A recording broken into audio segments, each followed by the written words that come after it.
Hey y'all, welcome back to my channel. If you're new to my channel, welcome. My name is Sharifa, and my poetry name is New Lily. If you're new to the channel, please check out the links located in the description box and comment section. And in both locations, you'll find an identical set of links. Links that lead to videos that talk about what started my targeting in 2020, as well as links that lead to videos that share information about the targeted individual program. Information about the tactics used on targets, information about the technology used on targets, and information about the program in general, y'all. Like I said, I've been targeted since 2020. If you listen to my story, you'll hear, my full experience. But I didn't actually learn that I was a target until year 2022, so 2 years into the targeting. At the time, like I said, in my prior videos, I realized something strange was going on. It had started in 2020 after I moved back home. I had just graduated from school. I moved back home because there was a teaching opportunity at home. There was also one where I was located, but I chose to come home. And when I came home, I sent a text message. I moved in temporarily with family members. I sent a text message, and the text message was taken out of context, and that was when my targeting started over a simple text. And I've been targeted for 5 years because of this text. And it's just caused like a spiral, a downhill spiral. And it's turned my whole life upside down. So, anyways, y'all, I'm really tired of making these videos. You'll notice I don't make them as often, right? Because I feel like I've said everything I need to say. I know I've more than proven my point. It's to the point where they're even hinting at letting me out of the targeting with the technology. But yet here I am still targeted and tactics still being used on me. So it does get frustrating. But I don't make these videos as often. I really don't. Um, but it's been for about 5 years, y'all. Been targeted. I didn't find out until 2 years in 2022 that I was targeted. I realized something strange was happening that had started after I sent the text in 2020, the summer of 2020. And so I resigned from the two jobs I was working. At the time, I was a teacher and I was doing security at night. I just thought, okay, this is not a big deal. I didn't think, it's something that would be detrimental to me, right? I was like, okay, this weird thing is happening here on island. This targeting started on the island that I was born and raised on, y'all. It's a small population of about 44,000 people, right? Never heard about anything like this in my life or anything like this taking place on this island.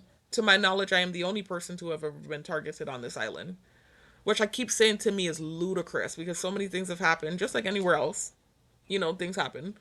And for me to get targeted to this level for a text message, when you have had people who have done actual physical things, crazy shit, dude, I'm telling you, a lot of stuff. I'm the one being followed with cameras and microchipped and all this craziness. I just cannot make sense of the madness. I'm telling you, I can't. Anyways, y'all, so after 2 years of realizing something odd was happening, I resigned from the two jobs I was working and I tried to relocate to the mainland, to the United States. By the way, this island is US territory, y'all, so I am American, but we're not actually a part of the United States. It's two separate entities. We're territory of. So I tried to relocate to the United States. I had lived up there many years before in Florida, so it wasn't anything out of the ordinary for me. Figured, it'd be easy for me to get a job. I have a good resume. Like I said, I have a degree. I have certificates, etc., etc. I have 2 degrees. Anyway, so tried to relocate. The thing followed me. I had some very stupid reactions. It's called reactive abuse. I've made several videos about this, y'all, talking about reactive abuse and how a lot of targets, until they learn how this thing works, go through that where they react to what's happening and then they get gaslit and punished for the reaction, whatever that negative reaction was, whether it be physical, verbal, etc. I'm not a violent person, so for me, my reactions were verbal, and it seems like your words are worse than doing something physical. That's what it seems like to me. Like, you can get punished worse for saying things rather than physically harming somebody. So, anyways, the thing blew up after I had the reactions I had. Ended up coming back to my home, the island I tried to relocate off of, and my targeting had changed. I didn't even know things could get worse. It got worse. When I got back on the island at the end of 2022, that was when I learned I was a target. Because at that point, I realized, okay, this is something real serious. Like, even worse than what I thought. It followed me when I tried to leave. A lot of crazy shit. If you listen to my stories, you'll hear about it. happened to me when I tried to relocate, those few months that I had tried to relocate. Like I said, the thing blew up and went viral. So when I came back home, I was like, let me do some research. I started typing in, plugging in stuff into the computer, typing in, people being stalked by groups of people, etc., etc. And that was when I came across the term gang stalking. And then that was when I came across the term targeted individual, and it all clicked and made sense. And I started realizing what was going on. Anyways, y'all. So at that point, when I came back to Ireland, because of the reactions that I had and because of some of the offensive things that I said out of anger, mind you, I wasn't out in the street saying these things. You have viral videos of people saying horrible things, right? In public. And they don't get targeted the way that I'm targeted. The things that I shared was in the privacy of my vehicle. And it was after months and months of antagonization and being stalked by thousands of people, etc., etc. I shared those things in the privacy of my car, the offensive Hebrew Israelite propaganda and whatever else other offensive propaganda I shared. It was in the privacy of my vehicle, but I knew my vehicle was bugged. You know how it is when you're targeted. You're surveilled. They surveil you with something called an insect drone. Check out the description box and comment section and learn about some of this technology, y'all. But you're surveilled. And eventually it leads to you actually being microchipped and tracked down. That was what it led to. When I came back to Ireland, that was when they started using more advanced technology on me, where I was microchipped, etc., etc., nanobots, this, that, the third, neuromonitoring, realizing people could hear my thoughts in real time, like real sci-fi shit that you would never dream of.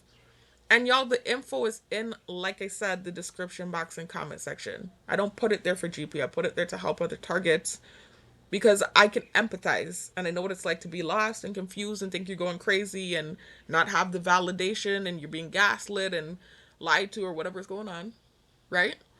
That's why it's important to back up the things that you're saying and validate your claims and validate your experience.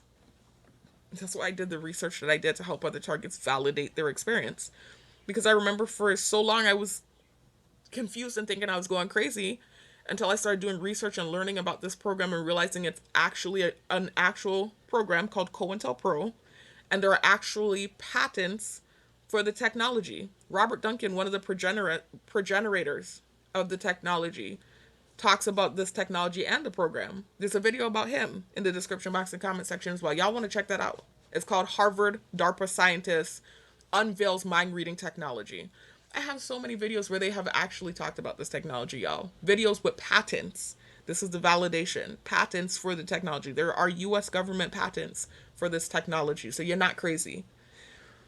Anyway, all of this on me for sending a text summer of 2020 after graduating magna cum laude, after never having gotten in trouble in my life. All of this for little old me, right? Anyways, fast forward to now, y'all, because I don't want to sit here and retell this story. I'm just, I haven't came on camera in a while, and I do this sometimes.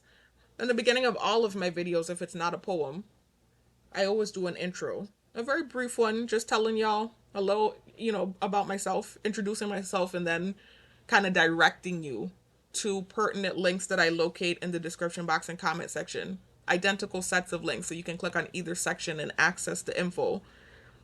But sometimes, especially if it's been a while since I've made a video, I'll go a little more in depth with the intro and I'll kind of start to summarize my story and then I'll segue into whatever the video is going to be about. It's just baffling to me, y'all. I don't understand how I'm still being targeted after so long for a text message. And again, like I said, my targeting is unique where I'm on an island, a small island with a population of about 44,000 people. And to my knowledge, I'm the only one that's ever been targeted. Never committed a crime. Never harmed anybody physically. Never even been in a physical fight. All kinds of crazy shit has happened here, and I'm not judging anybody because when I say this gets more backlash. It's just how the stupid thing works. It's just unfair. You have people staring at you and judging you mad for no reason, and everything you say pisses them off. Even if you're just trying to defend yourself, and say, yo, this ain't fair. Like, why is this happening to me? Because I sent a text? But this person did this person did that. You never targeted them. Of course you're gonna think that way. The analogy I can give you is think about if you were a child and you were in a school, right? And you saw this kid, right, doing all kinds of stuff, beating up kids and, cheating on homework and stuff. And you simply took a piece of, I'm just giving a random example, y'all. You left, I'm trying to think of an example, something simple, some simple shit that doesn't compare at all to anything that you see some of these kids doing.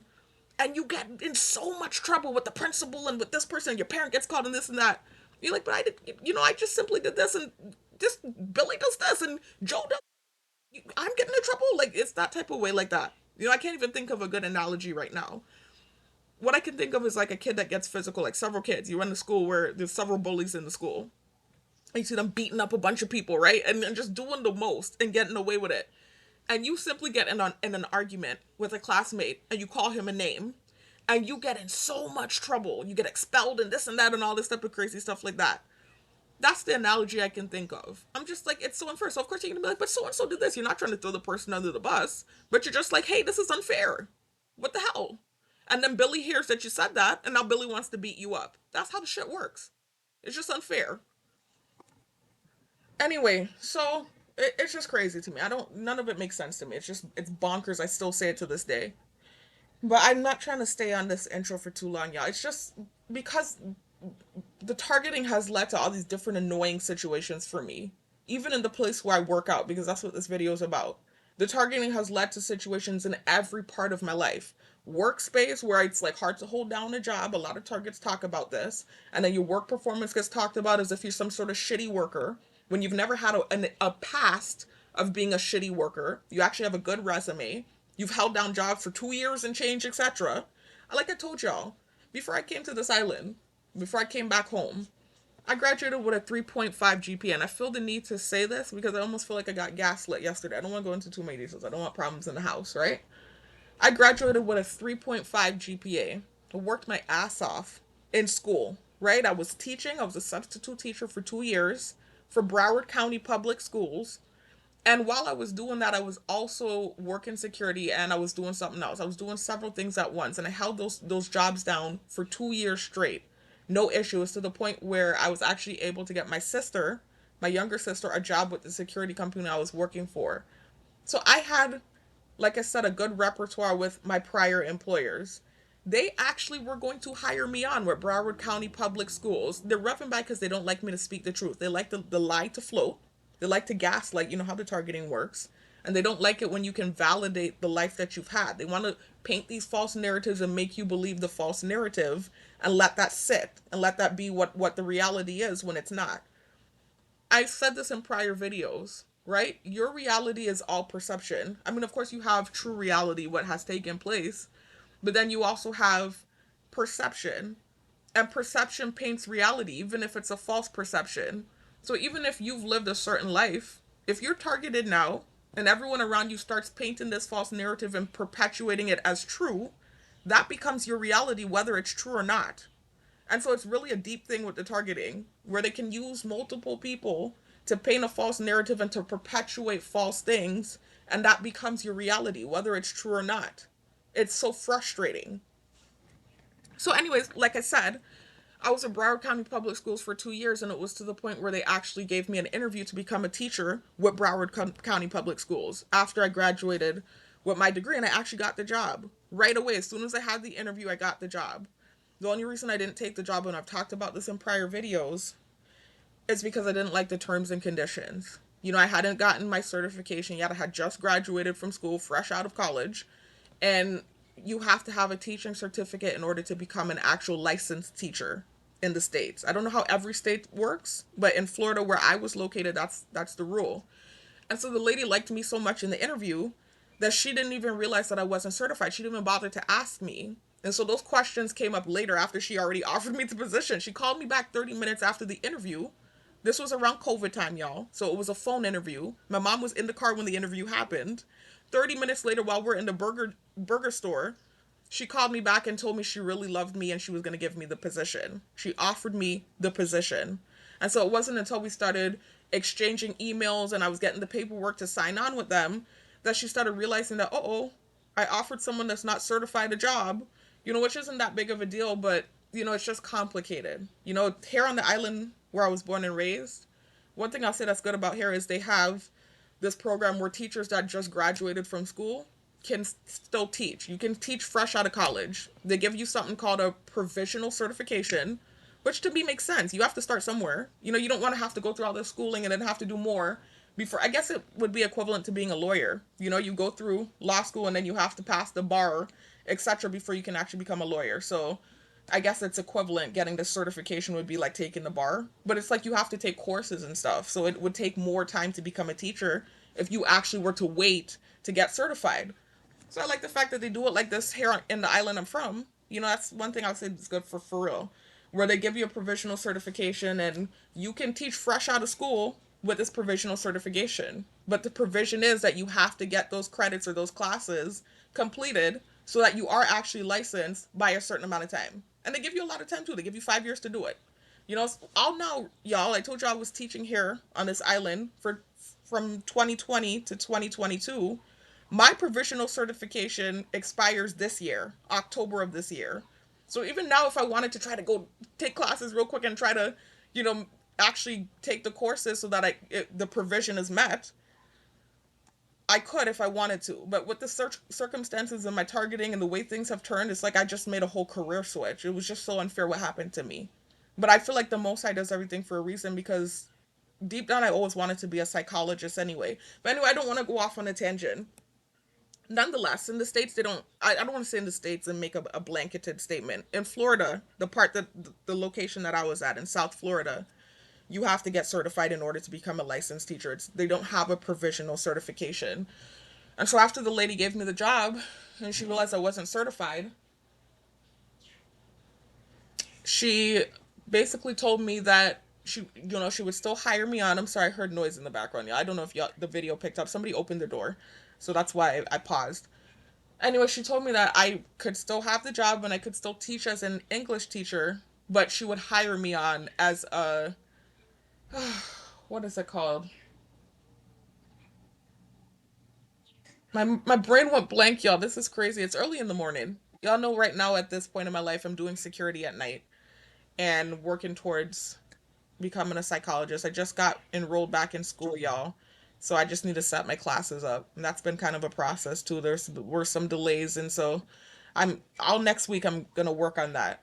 But right now at the moment I'm doing security at night. So I'm exhausted. I just got off at 6 o'clock and here I am making a video.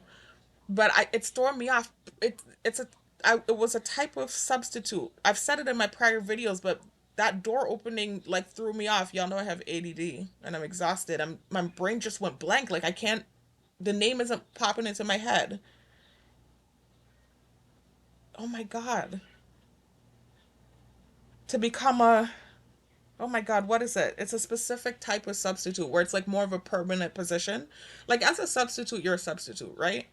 But when I was working for Broward County Public Schools as a substitute, there are a pool of subs, right? And you're put in the system, and then they have this database where you can go through all of the different schools in the county and see who needs substitute teachers. Every day they need subs, so every day you have work, and you can pick any random school in that database to sub at. You can take the job and go and sub at that school. But with the type of sub that I'm talking about, I don't know why it's not coming into my head. Not a pool sub, it's a oh my god, I hate that this is happening to me, y'all. I almost feel like I want to pause the video and look it up. But with the type of sub position that they were offering me, it would be more of a long-term position at one specific school. So it wouldn't be like multiple schools that I'm hopping from. It would be like this one specific school, and I would actually have like one specific role. So it wouldn't be different classes that I would be subbing for. It would be this one class. And the way she was trying to do it was hire me on, like I said, as a sub, as the type of sub that I'm telling you. I forgot the specific title, but I would be having the duties of an English teacher. So I was going to make lesson plans and I was going to be teaching the class. But she was going to have me in as a substitute teacher, and the pay was going to be as a substitute teacher until I was able to get certified. And so the pay was more. As this type of sub that I'm telling you guys about, they get paid a little bit more than other subs, but it still wasn't as much as a teacher. And then on top of things too, like I said, I didn't have the title of English teacher. I would have still been in the system as a sub, but I would have been doing the work of an English teacher. And so I didn't like that. I mean, obviously you got to work your way up, right? At least I had the position and I would have gotten the training. It would have been like a paid internship and I would have got certified. But it's like take that option or I can move back home where they have the opportunity for me to be an actual English teacher and they let me use a provisional certification. And so obviously I chose the latter and I moved back home. Let me pause y'all and see. I gotta look this up. My brain is blank and I've talked about this in several videos, y'all, but for some reason I can't remember the specific type of sub that she was trying to hire me on as. Hold on. Okay, y'all. I I didn't even have to look anything up. I paused it for 2 seconds, and when I was able to pause it, the title came into my head: interim sub. She was trying to hire me on as an interim sub. So, anyways, I was going back and forth with her with the paperwork and stuff, and I decided to just move home instead. So when I moved home, y'all, it was summertime, summer of 2020, and some things took place in the household where I moved. People in my close circle, my family, I moved home with them. I ended up sending a text message that I regret. It's like the biggest regret I have in my entire life. Right? I sent the text message, and that was what led to my targeting starting. And that was kind of like the downward spiral from there. And so, fast forward now, 5 years later, I'm still targeted. It's crazy. If I hadn't made these videos, because I get gaslit about the videos too, like I'm just sitting up on my ass on YouTube making videos talking about people because I think it's fun. And it's not that my whole life has been turned upside down. It's not that I'm being surveilled, stalked, harassed, etc., and that I finally decided to start making videos. I was targeted from 2020 to 2022 and I never made a video. Instead, like I said, I packed up my stuff. I resigned from the jobs I was working. I did diligent research. I saved up about 4,000 and change and I tried to relocate and start over. When I did that, the thing followed me. I had reactions to it following me because I know I hadn't done anything wrong and I couldn't believe they were taking it that far. And those reactions led to the targeting going viral and me moving home, doing research and learning that I was targeted. And then 2 years into my targeting, I realized, nah, I have to tell my story and I have to defend myself. And that was when I started making videos. I didn't just sit here like a nut making videos about people because the gaslight the hell out of you with this thing. So, anyways, I'm telling you, like all kinds of craziness before I left Island. I had an apartment, I had a car paid in full, they had cameras in my apartment. I had neighbors doing noise campaigns on me outside of my apartment, stomping on the roof every time I'm going in the bathroom. So I'm aware of the fact that I'm being seen butt naked and I haven't done anything wrong. These are the things that were taking place. Then in the old neighborhood we lived in, when I moved back in with my family, because I ended up leaving the apartment because of discomfort. Noise campaigns happening there too. Taking the current. I realize I'm being seen butt naked on camera. Laughing in the bush with people. Like all kinds of stuff. Before I ever made videos about anybody. So, anyways, because they're not going to gaslight me just because you don't like me. Right is right and wrong is wrong. So, anyways, tried to relocate. Came back to the island. And that was when I learned I was a target and I started telling my story and making videos. And it was like this paradoxical effect. I keep saying this, where the videos I think defended me enough to prove my case and prove my point. But then at the same time, too, it created more backlash because I mentioned certain people when I was telling my life story. I told you I told my whole life story. I was just telling my life story and defending myself. And that's what led to backlash for me. Major backlash from these videos. And it became this contentious thing with me in these videos. Anyway, so y'all, enough with the backdrop story, because if you listen to my videos, right, I have several videos where I've told my story and gone into detail and expounded on things. I don't need to repeat it again here. The only reason I'm kind of like summarizing is because I can't believe we're now 5 years in. They keep hinting at letting me go and I'm still not let go. And they're still using tactics on me too, and then pushing false narratives, and then if I make a video about it, I'm the bad guy and I'm gonna get gaslit for making the video when they know what they're doing. They're pushing certain false narratives. It's still continuing. I can't even go to the gym and work out in peace. I'm on eggshells in that fucking gym. I'm on eggshells. I got people beefing with me and I don't know from nowhere. I don't even know why you're inserting yourself in my targeting. Who are you? Like, and I'm not trying to sound like a bitch, but it's just like that's what it feels like sometimes with some of the people that insert themselves in the targeting. I'm like, I did nothing to you. Why are you inserting yourself? Anyways, so whoo, woosah. Anyways, y'all. So let me talk about what happened yesterday, right? Because that's what this video is about. Is me defending myself about something very minuscule that happened yesterday that, of course, when I left the gym, they tried to run with. Had they not done all the extra stuff when I left the gym, I would have been like, okay, chuckle to myself. The stupidness is still happening, but okay, whatever. But it's what they do when I leave the gym, how they gaslight and try to create and paint false narratives with these false, weird, warped perceptions. And they'll know full well what's really going on, and they'll still paint a false narrative to get under my skin. And that's why I'm like, okay, nah. I'm already traumatized. I went through so much in that damn gym because of this one specific thing that happened with this guy. It happened all the way October of last year. Almost a year ago at this point. Time is flying. We're already in April of this year. It's already almost been a year since the thing happened, right? So if you check out my recent videos, the videos that I've made talking about the gang stalking that takes place in the gym and what led to it, and the main thing that happened with this guy in the gym, and some offensive stuff that I didn't say out loud, I thought, in reaction to things he was doing first that they saw, because they're even using some of the tactics that he was using on me, like the insinuating that I'm trash when I hadn't done anything to him. And they're acting like they don't know what happened. Like, they didn't sit there on their ass and stare. Excuse me, I'm not trying to be disrespectful, but like, they're staring at me 24/7 like a freak show. You sat and you watched play by play what took place. You still gonna paint it like I just sat there and dissed up the dude. And it's just like this whole big thing in the gym because of that damn situation. It's been this big, uncomfortable, arduous journey in the gym. It's already hard enough to get motivated when you're targeted. There's a level of depression that you're dealing with. There's a level of mental angst. It's psychological warfare. Also, it gets physical because sometimes they're using energy weapons on you, which also affects the mood. I'm a fighter. So I get up every day and I still push myself to go to the gym, and I push myself to get out of bed, and I push myself to do and do and do because I'm a strong person. But that's already hard enough, even if you're not targeted. Then you're not dealing with what I'm dealing with. You know how many people start working on and then they fall off because the motivation isn't there? The drive to stay consistent isn't there.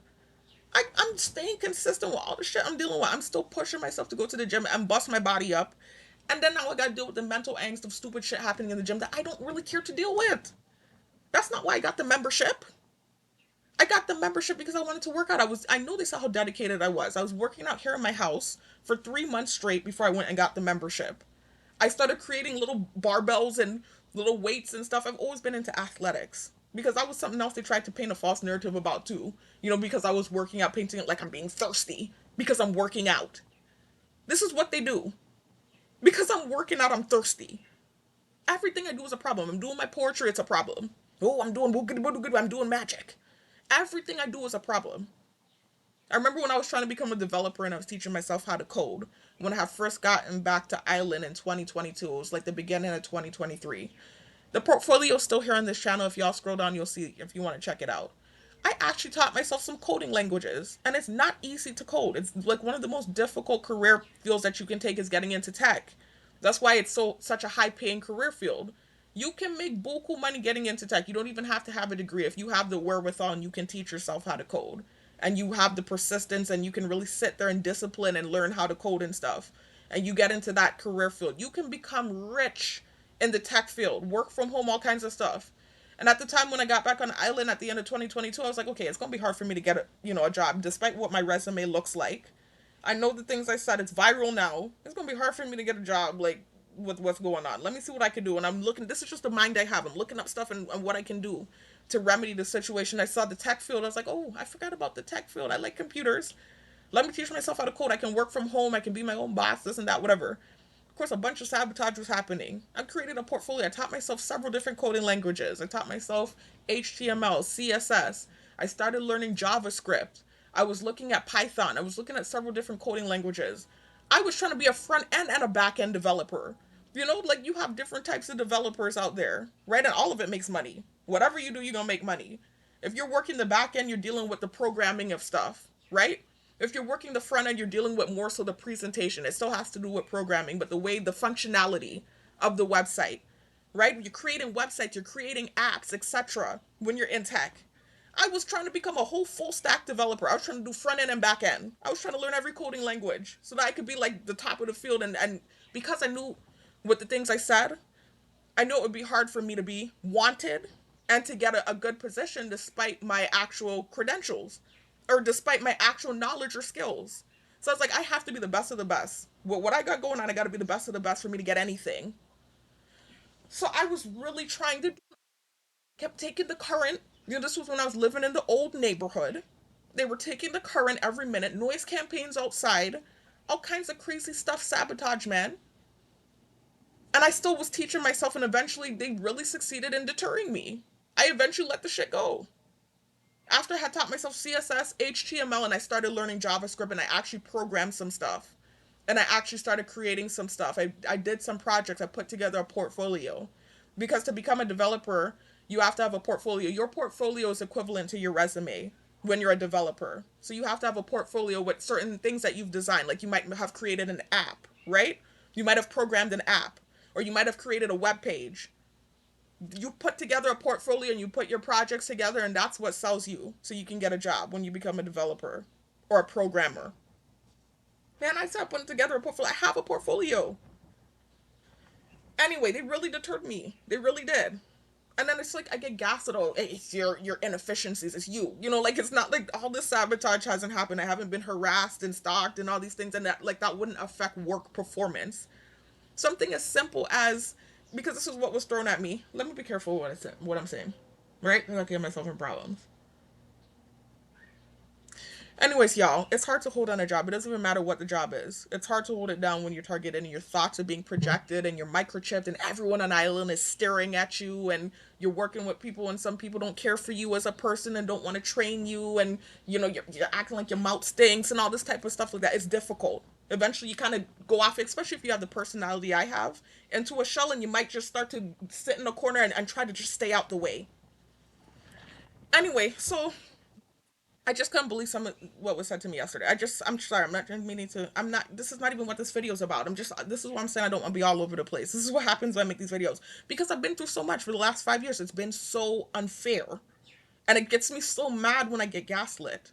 It's one thing if you know, the situation is still happening and I feel like it's unfair.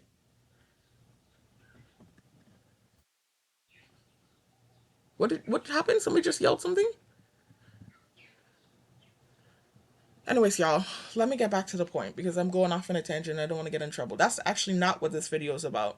What led to me talking about my background and the this and that I've accomplished and the knowledge that I have and the skills that I have and my resume and my this and my that was because of this argument I had yesterday. It's a very brief argument with someone in my close circle, and something was said that was gaslighting. It really upset me. It got me blue facts. But that's not what this video is. This is what always happens though. I'll be making a video about one thing and then something else will take place. Something's always happening and popping off when you're targeted. And so you're like, okay, well, I want to mention this too. You know, if it were just this isolated thing, I wouldn't have made a video about it, even though it really bugged the hell out of me. But I'm making a video about this thing, so let me mention this too.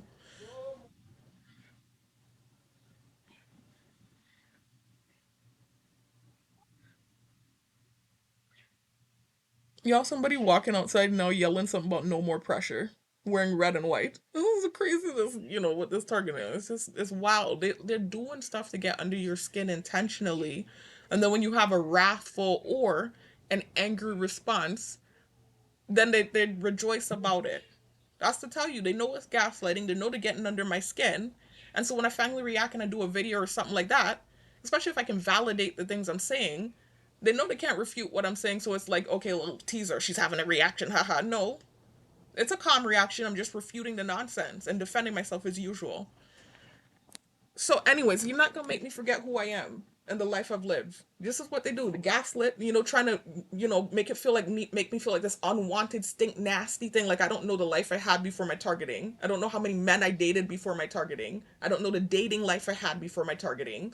Try to gaslight you like you don't have an education and you're inadequate and you can't get a job and you can't hold a job down. And it's not the circumstances where you might get a job, you might get lucky enough to get a job, but it's like the circumstances in which you're expected to work under, where you're being stared at by all these people, your thoughts are being projected. You might be working with a person that doesn't care for you because of your targeting, and there's this warped perception of you.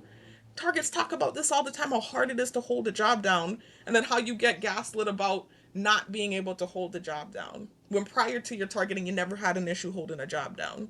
You can show and lay out your resume and your credentials to prove your point.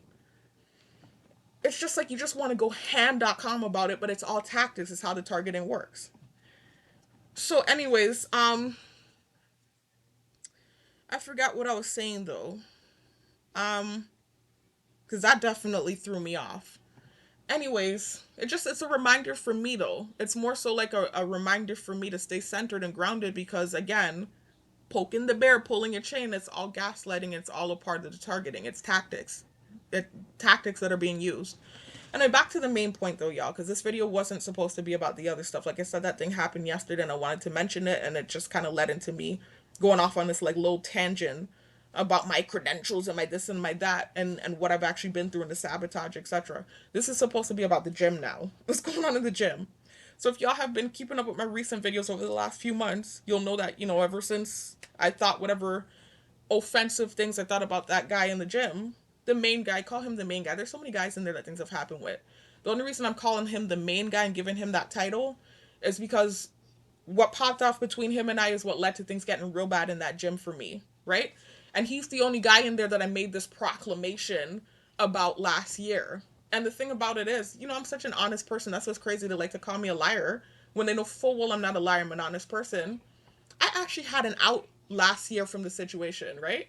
Because I remember last year when I was trying to explain in a video why I even announced that he was my type in the first place. I was talking about what was happening when I first started working out at the gym, where all of these guys were like doing this thing where they were checking me out, and some of them it seemed low key, like a low key checkout. You can tell when as a female, if a man checks you out low key. You know how it is. You know when a man's looking at you or whatever. Some of them though were being very blatant about it, and so to me it seemed like some sort of tactic they were using. And remember around this time when I first started working out at the gym at the beginning of last year, around that time I was getting a lot of backlash for mentioning that dude, the cyber stalking, cyberbullying dude. If you look at my videos, I don't want to bring him up again, please, please, because they keep trying to reignite that too. I'm so done with that. But I'm just saying, me talking about that situation, even though the things that happened in the old neighborhood did happen with his family, and that was why I talked about it in the first place. Nonetheless, I got so much gas backlash for that, right? And so I think that's what that was about. A lot of those dudes in there know him, from what I can tell. I think I'm almost certain of it, because a lot of them I think are in his age range.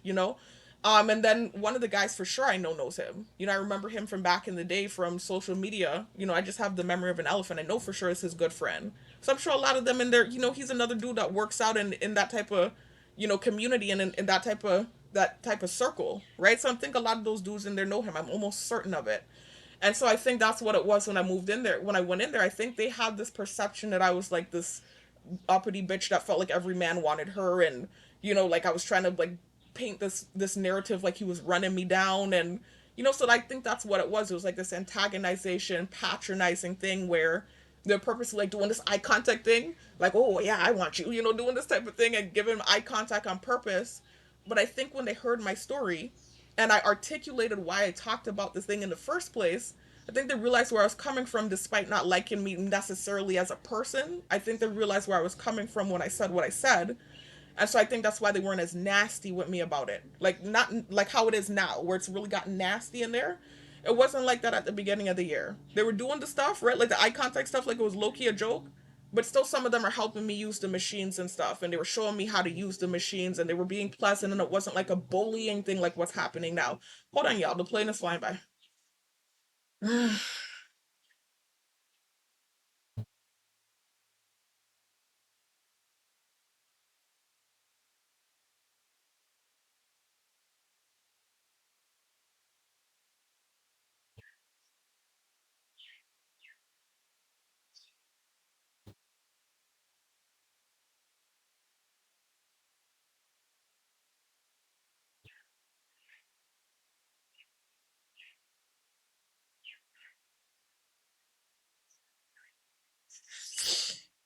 Anyways, y'all. So it wasn't like the bullying thing that's happening now that I've actually insulted one of them, like really went in on one of them, right?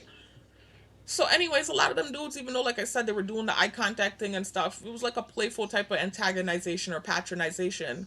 They're still helping me use the machines and coming out of the way to show me how to use it and stuff. And so I felt like, okay, this is cool. I felt comfortable in the environment and in the space. I just thought it was kind of funny. I realized what was going on, that some of them were just doing that as kind of like a low key patronization, but they were still being kind to me. So it wasn't a big deal.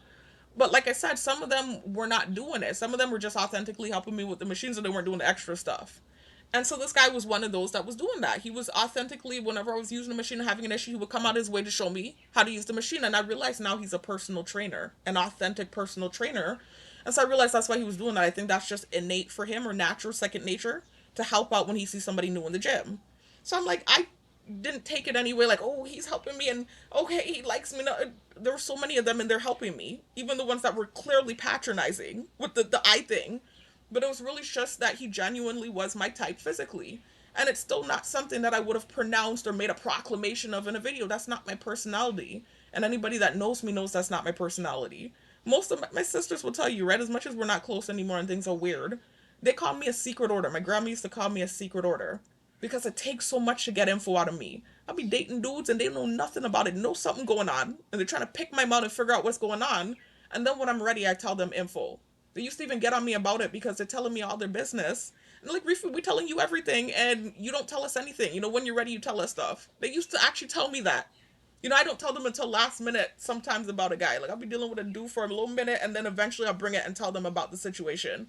I'm just secretive like that, and not in a way that's malicious or conniving or plotative or, it's nothing like that. That's just my personality and my nature. I'm a quiet-natured person. I'm very reserved. Every relationship I've been in, I never posted it on social media. Nobody ever knew any relationship that I was in prior to my targeting. I'm just that type of person. I'm very quiet and private. So I would have never proclaimed that I like this dude. That's just totally against my personality. Also, too, I'm actually very shy and reserved. It's just not something I would do. But I realized, wait a minute. Out of all these guys that are doing whatever, he's one of the few that's helping me. He's not doing the extra stuff. There were a few of them in there that didn't do it. It wasn't just him. But he was actually authentically my type. So I thought it was funny that these guys are doing all this extra stuff, the eye contact thing. And I'm like, okay, well, the guy that I actually find attractive isn't doing all of that. I thought that was funny. So I was like, let me announce it in a video. So maybe the other guys will stop if they know that, I'm actually checking out this person. I think this person is attractive and not these. Not saying not these. That sounds bad. Not saying not these because, and I'm not just saying this to cover my tracks. Several of those guys in there are attractive. I've seen several guys in there that are attractive. I'm not a liar. One thing I'm not is a liar. If I didn't find that to be the case, I just would have said nothing at all. There are several guys in there that I have found to be attractive. Others not necessarily my type. There are some in there I have found to be attractive other than him. But I wasn't checking them out like that. They weren't like something that stood out to me. He, out of all of them, was just more my type. Physically. That's just how it is sometimes. We're physical attraction. Remember, there are layers to attraction. The physical is the first step. Once you have a conversation with someone and you see if you have chemistry with the person, that's where you can really determine if this is somebody that you like or have a crush on. Physical is just lust. Physical is just like surface level. Of course, it matters though. They try to make it like I'm this vain person because I talk about, physical attraction, whatever, and I had to bust it down in one of those prior videos. They are lying. Or they're being fake if they say that physical attraction doesn't matter. That's a lie because we're animals. And we have innate, what am I trying to say? Just like animals in the wild, we're animals, right? We're just at a higher functioning level. So of course, conversation and personality and those things come into play. But physical attraction matters as well. When you're out in the wild, personality doesn't matter. You don't see birds talking and having conversations and caking it up and trying to determine whether or not they have chemistry. It's who has the biggest feathers or who has the brightest feathers will determine who's going to mate in nature, right? That's how it works. So it's similar to humans. We're the same way where physical attraction does matter. I mean, you don't have to be this certain aesthetic. Of course not. But physical attraction matters. It does. You do have to be physically attracted to someone. They don't have to be fine. They don't have to be the best looking thing walking. They don't even have to be muscular. But you have to find something physically appealing about the person before you want to take it to the next level. That's just how that works. And it's vice versa too. The same way with me. Like, there are some men that will look at me and not be attracted. That's fine. There's so many fish in the sea. I'm not going to get mad at you because you're not physically attracted to me. So don't get mad at me if I'm not physically attracted to you. That's just how it works. There's billions and billions of people here on Earth. And that's how that works. So to get stuck into someone not finding you physically attractive because for whatever reason you're not their type physically, to get mad at somebody for that is ludicrous. So anyways, the physical attraction was there. Yeah, I found him physically attractive, but it wasn't like I was trying to make a move on him. I'm targeted. And at that time, my targeting was at a very high level. It's a lot better right now. It wasn't me trying to say, hey, I want to get next to you and date you. Like, in my mind, I didn't even think that was a possibility, dating someone while this weird shit is happening. In my mind, it was more so like a strategic thing where, okay, if I announce in this video that I have, an attraction to this guy, maybe the other guys that are doing the eye contact thing will stop. And it did work. They did stop. They actually did stop doing it. I'm telling you they did. And it worked for a little bit and then it backfired eventually. So, anyways, I remember last year though when I was talking about it in the video, why I even mentioned he was my type in the first place. I remember them kind of like flying the insect at me and like flying it in my face and trying to insinuate that I was only saying he was my type because of whatever. Like I didn't actually like him like that. They were actually diving the insect down at me. Like I was just saying that he was my type and I didn't really like him like that. I was just saying that so that I could kind of deter whatever. And I had an out in that moment, and I'm just an honest person. I'm not a liar. I was real about the fact that no, I really do find him physically attractive. You know, it wasn't like this thing where I'm just like, okay, I picked any dude that wasn't doing the thing and decided to isolate and say, hey, this dude is my type, because there were several of them that were not doing it. He wasn't the only one. So I'm not a liar. I'm an honest person. Hold on, y'all. Let me pause this.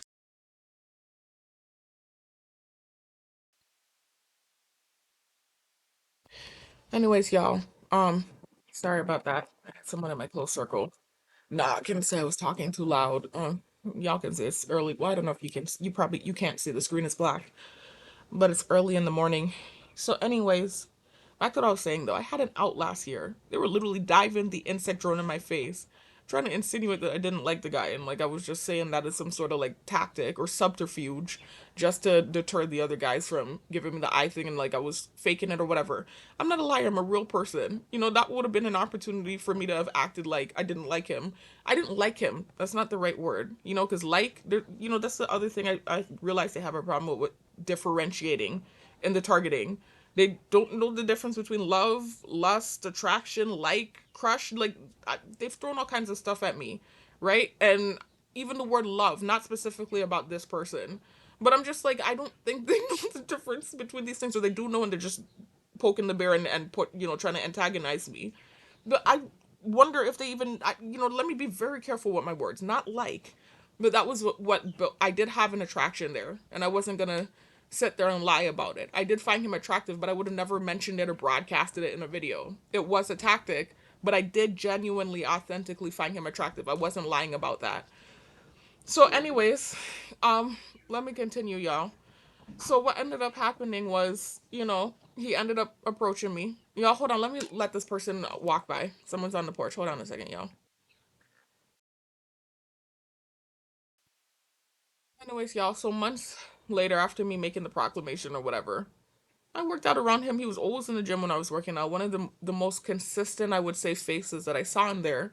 And it wasn't ever awkward after I made the announcement of the proclamation. It wasn't like he took that and started to do um it wasn't like he took that and started to do gang stalking things because I had made that proclamation. He was still just always nice to me in the same way that he had always been. It hadn't changed and things hadn't gotten weird in that. I felt very comfortable working out with the guy in the gym. It didn't get weird or uncomfortable, you know, but it did work temporarily. Me saying that, it did deter the other guys from doing that eye contact thing that they were doing. Again, it was like a playful patronization, but still nonetheless patronization. But it stopped. They stopped doing it, right? When they realized, okay, I'm looking at this person, but I think the attention shifted to him too. I think I kind of put like this like power balance there in that area by saying that, because remember, they use things against you when you're targeted. And so I think he became like a tool that they could possibly utilize, and they knew that from me saying or making that announcement. So I kind of, again, another paradoxical effect where it stopped one thing but it created another thing for me. Anyway, it wasn't bad though. You know, him and I worked out around each other. Didn't feel uncomfortable. He was training different people. You know, he wasn't ever doing anything overt or over the top or what felt like gang stalkerish. He was always still just a nice, you know, gym trainer in the gym. So, anyways, a few months after, he eventually, you know, one of these days asked me before he did that, right? Before he actually did that, him and I had a few conversations off and on. Nothing beyond surface level. Hold on, y'all. Sorry, y'all. I have a family member that comes in early in the morning and gets some stuff and he leaves, and so it kind of caused like an interruption with the video. Anyway, so before this thing that I was about to mention happened, him and I had a few conversations off and on. It wasn't ever anything deep or beyond surface level. I mean, there's but so much conversation you can have with anyone when you're targeted. Even with my family members, things just feel uncomfortable and like I don't even want to talk to anybody because everybody's staring at me, and it feels like I said, a poppy show or a freak show or some sort of telenovela. I keep saying it feels like I'm a reality TV star, but I didn't sign up for it. So anyways, him and I had a few conversations off and on, and it wasn't just him, it was a couple other guys in the gym I've had conversations with off and on before things got bad in there. They used to converse with me off and on, some of them. And so, I remember him sometimes giving me tips about working out. I remember I had even told him I was having trouble bulking or gaining weight, like I'm doing all this work and, I'm not gaining weight. And he's telling me, the legs are a type of muscle where it's like it could take a lot, so you have to do more. And so I remember taking that advice and doing more. He was one of the reasons why I started doing more than what I was doing, because I thought I was doing enough. And I started doing more and I realized, whoa, wait a minute, I can do more. And I started really seeing results and stuff. So I was like, okay, he gave good advice. But beyond those innocent surface level convos, I did come to the conclusion that him and I didn't have any chemistry. It's like the conversation is flowing, of course, because we're talking about gym stuff and we're both into that type of stuff. But you could tell if you have chemistry with a person or not. It's just like the conversation always felt kind of awkward. Granted, I am being watched on camera too, and all these people are watching me. But there was even other guys I've talked to, and there are guys that I didn't even necessarily, find an attraction to or anything like that. The conversation flowing smooth, So I'm just like, it just, to me, I realized, we didn't have chemistry. You just know when you know, man. You know when you have chemistry with a person or not. And so him and I had no chemistry. So the attraction kind of started to dwindle away. It's like, you're still physically my type. That's not going to change unless, somehow overnight you change into a whole different thing. But there was no attraction there anymore because we didn't have any chemistry. So automatically I'm feeling like this is not somebody that I could see myself sitting and having long conversations with. Not because he's a bad person, not because his mental is in a different space. It's just that we didn't have chemistry. Like one of those people you can sit on the phone with all night and talk to? I didn't feel that energy from him. I feel like if him and I were to have actually talked on the phone, it'd be one of those conversations where there were long pauses and awkward pauses. And I've had that with men, and I've had men that I could talk to, like, talk my head off, like they, get me comfortable enough where we could talk for hours and hours and hours. And so it's not a negative on him. It's nothing personal. We just didn't have chemistry. There was no chemistry. It just happens. That's how it is sometimes. So, anyways, that didn't change anything. It's not like I made an announcement, hey, I've had a few conversations with him now, and I realized we have no chemistry. That wasn't necessary. Nothing bad was happening. He wasn't doing gang stalking stuff. So it was just normal, regular operations in the gym. Now, fast forward a few months later, he came up to me while I was on one of the machines, and he said, hey, you want to go on a hike with us? He was telling me that some of them were going on a hike. Now, I don't know, again, if this was some sort of something they sent him to do. I don't know if he decided to do it on his own accord. I don't know. I'm not going to be accusatory about it because he didn't do anything to show me, otherwise at the time. He wasn't doing gang stalking stuff at this time, so I didn't feel like it was disingenuous. He didn't do anything to make me feel like I wouldn't trust him. It was more so just, I'm targeted. Everybody's staring at me. I just kept thinking about how awkward the thing would be. Even though he told me other people were going to be there for this hike, he was telling me all of them, like a few of them in there just go and do hikes, right? I think he had said on weekends or whatever. Like they'll hike to the tide pools. There's this area where you can hike and then it'll lead to like this beach, a secret beach where there's like a tide pool area. So that sounds like something I'd be into. I'm into that type of stuff. That's fun. I like hiking. I like nature. I like natural stuff. Typically that would be something, even if I didn't feel like him and I had chemistry, and I wasn't feeling the situation like that, you telling me all these other people are going, that's still something I would have been down to do because that's the type of person I am. I do like hiking and stuff. But in my head, I'm like, him and I don't have chemistry. I don't feel comfortable enough with him like that. Not because he's a bad person. It's just, it is what it is. Everybody's staring, at everything that's going on with us and with me. I'm just like, I wouldn't feel comfortable doing this hike. I just wouldn't feel comfortable doing it. It's not something I feel comfortable doing. I didn't proclaim that he was my type because I wanted to get next to him and join and have a relationship with him and get married and all this. It wasn't like that. Again, he really is authentically, physically my type. I did not lie about that. But I only proclaimed it in the video as some sort of tactic to deter those guys that were kind of patronizing me in a playful way. And it worked temporarily and then it backfired. But anyways, I told him I'll think about it. Right? So he gave me his number. I finally learned his name. I was working out with him for months and months on end. Even had a few convos with him, did not know the man's name. When he did that, I finally learned his name. And I saved his number in my phone. I never used it. About a week later, when the hike was supposed to be taking place, out of courtesy, I said, let me send him a text though. Because I told him I would think about it. Let me just tell him, I'm not gonna bother to go. So I sent him a short text and just said, hey, I don't think I'm gonna go anymore, whatever. And he said, okay, no problem. That was it. I never used the number again. I used it that one time just to let him know I'm not gonna come. That was it. And so that was it though. He didn't get an attitude with me either. He was very normal after that. It wasn't like he took an attitude because I didn't go on the hike. It wasn't like things got weird or awkward in there. It was just, it went back to normal. Like I'm working out and he's in there because he was always in there. Anytime I went in there to work out, he was always in there. One of the main faces I used to see in there. So, anyways, things didn't get awkward. It was just the same old regular stuff. Now, some months later, fast forward some months later after that, I changed my gym time. I started going in the morning time because I realized that was when I could get a ride. At this time I didn't have my car yet. Excuse me, and I already explained to you on prior videos what was going on with the public transportation. I was having a real hard time getting to the gym, despite it being like a hop and a skip away from my house. At least driving distance. It's like 5 minutes away driving distance, but like an hour away by foot. And there's this big, huge hill you have to go over and stuff to get there. There's no way I was gonna walk. I'm already, as it is, trying to gain weight. Y'all already know what's going on with me with the fast metabolism and stuff. So, anyways, I found this method where I could catch a ride with, one of my family members. She's a teacher. Actually, I used to teach with her. And her job, my gym is en route to her job. So she has to pass by my gym when she's going to her job, to the school. So I was like, I'm going to get up. I'm so dedicated. I really want to get there. I'm going to get up super early and ride down with her. And sometimes, it would be like I had just gotten off of the night shift. Remember, I do security at night. I wouldn't even rest. I'll go straight and bathe and get dressed for the gym and ride down with her and get dropped off at the gym early in the morning. This was like around 6 o'clock, 6:30 a.m. So, anyways, that's what I was doing. I was getting dropped off at the gym in the morning. I changed my gym time. I wasn't seeing him anymore because he used to go at the time I was going and at noon, like 12, 1 o'clock, around that time. So I changed the gym time. I'm going early in the morning now.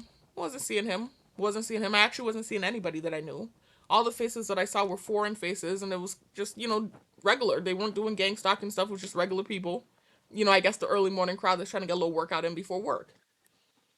About a week, I would say a week or maybe 2 weeks into me going in the morning time, I noticed that sometimes at the end of my workout, he would come in. It wasn't like an every time thing. It wasn't every session I'm seeing him.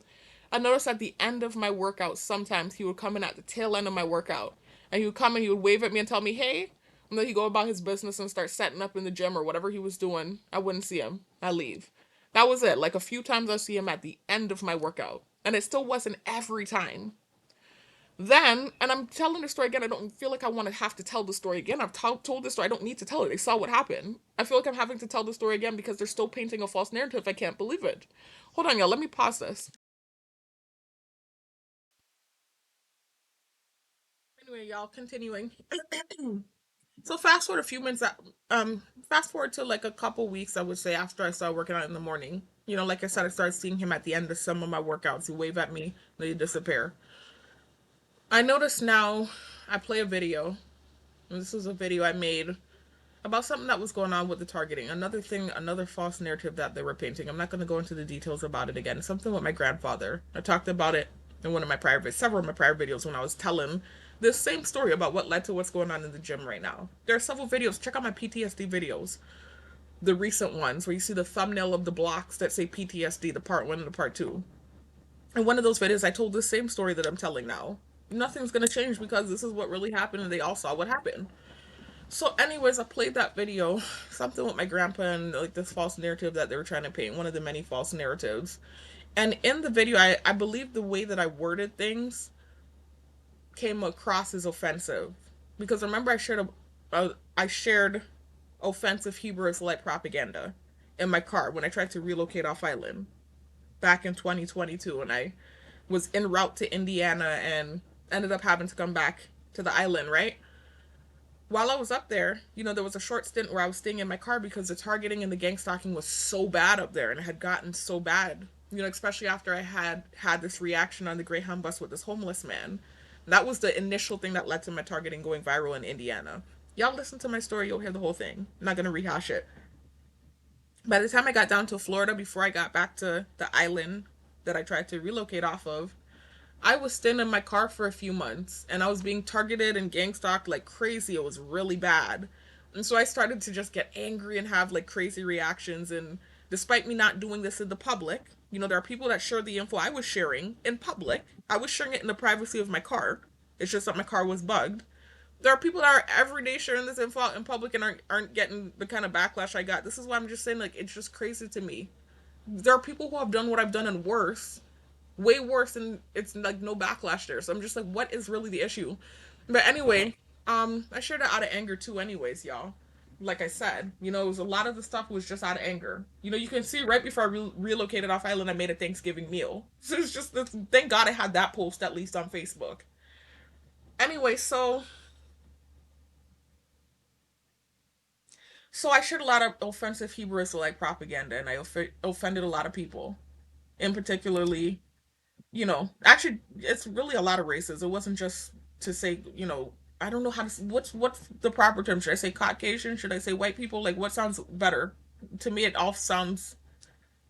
It's all. I don't know. It's all awkward to say because of the stuff I shared. I don't even know what to say. But I offended like not just white people. I offended like a lot of races. It wasn't just white people. But I really shared some offensive stuff about white people in my car because of some of the stuff that happened to me in Indiana. And then it trickled down into Florida, and I was just at my wits' end, and I just started sharing a bunch of offensive stuff. It wasn't even just about white people. It was about Christians. There was a day where I shared some offensive stuff about Asians because I had went to the Chinese restaurant to do DoorDash and I had a bad experience. So I shared offensive stuff about Asians. That was just one day though. It was really Caucasian people that were sharing a lot of offensive stuff about in my vehicle. Like Hebrew is like propaganda. It's not like I said racial slurs. I wasn't calling them a racial slur or anything of that nature. But sharing some really offensive Hebrew Israelite propaganda. Stuff that wasn't new to me, by the way. I came across some of that stuff before in my life, but it wasn't anything that I ever shared or subscribed to. But out of anger, I purposely shared it. I'm just being honest. That's what happened. So, anyways, in this video where I was talking about my grandpa and like this false narrative they were painting about my grandpa who passed away last year, by the way, y'all. I started to mention why my targeting was at the level that it was at and why so many like people were involved, like big, like the mainland, the government in the United States got involved in my targeting when I tried to relocate. It was so bad because of, the reactions that I had, which weren't that major, but it was so offensive that like they were actually setting up people in military uniforms to stand outside of the places where I was doing DoorDash at a certain point because of the stuff I started sharing in my car. I think they started marking me as a terrorist. Despite the fact, again, that there are people in the streets every day for years who have been sharing the same info, who they're not doing this to. This is why I'm just like, what the fuck? Just like said, this whole thing is crazy to me. I, out of anger, who's being targeted in my car, in the privacy of my car, shared this content for about 2 weeks, 3 weeks out of anger. And my thing goes to this big high level military people in freaking vests standing with the legs spread apart outside of the areas where I'm going to do DoorDash and stuff. When right there in Florida, you have the whole camp, people on the streets, in the colors, literally who for years have been sharing the info in the streets, out in public, not having to say, like, to me, the whole thing just felt strange and creepy to me. How this thing spiraled and how, like, specifically, everything I specifically was doing was so bad. It just didn't, it still to me doesn't make sense. But I'm gonna leave it there, right? Um, y'all. So in this video, fast forward to now because I'm going off on a tangent. I'm here in the islands now. Like I said, I'm talking about the end of last year when I was going to the gym in the morning time, and I wasn't seeing that dude, the main dude. And then I started seeing him about 2 weeks after. Every now and then after my workout, he'll come and tell me hi, and then he disappear. I listened to this video because they started painting this false narrative about my grandfather and his passing. And so in the video, I was just talking about what led to my targeting getting so bad in the first place and some of the offensive stuff I shared in my car in Florida. And I think I went in too much detail about what I shared, even though they know what I shared. It's already out there, unfortunately. They know what I shared. It's nothing new. I didn't say anything new that they didn't already know. I think when I mention certain things, it's like reopening a wound, like a wound that's already there. I think it's like peeling off the scab if I rehash it sometimes. And so I think that's what it was, and the way I worded it, trying to describe what led to whatever, I think was offensive. So I noticed I go, in the morning time, like I was doing, and all of a sudden I see this a trainer in there, and he's Italian, obviously Caucasian, right? I didn't know his race, by the way. To me, I said this in the prior videos, I still say it to this day. I would describe him as being racially ambiguous. One of those people you look at and you can't really necessarily tell the nationality. You can tell that they're mixed up. You can't really tell what they are. Like one minute they look Hispanic, the next minute they look white. Shit, I was even wondering if the guy was Arabic. I couldn't tell what he was. I couldn't tell just by looking at him.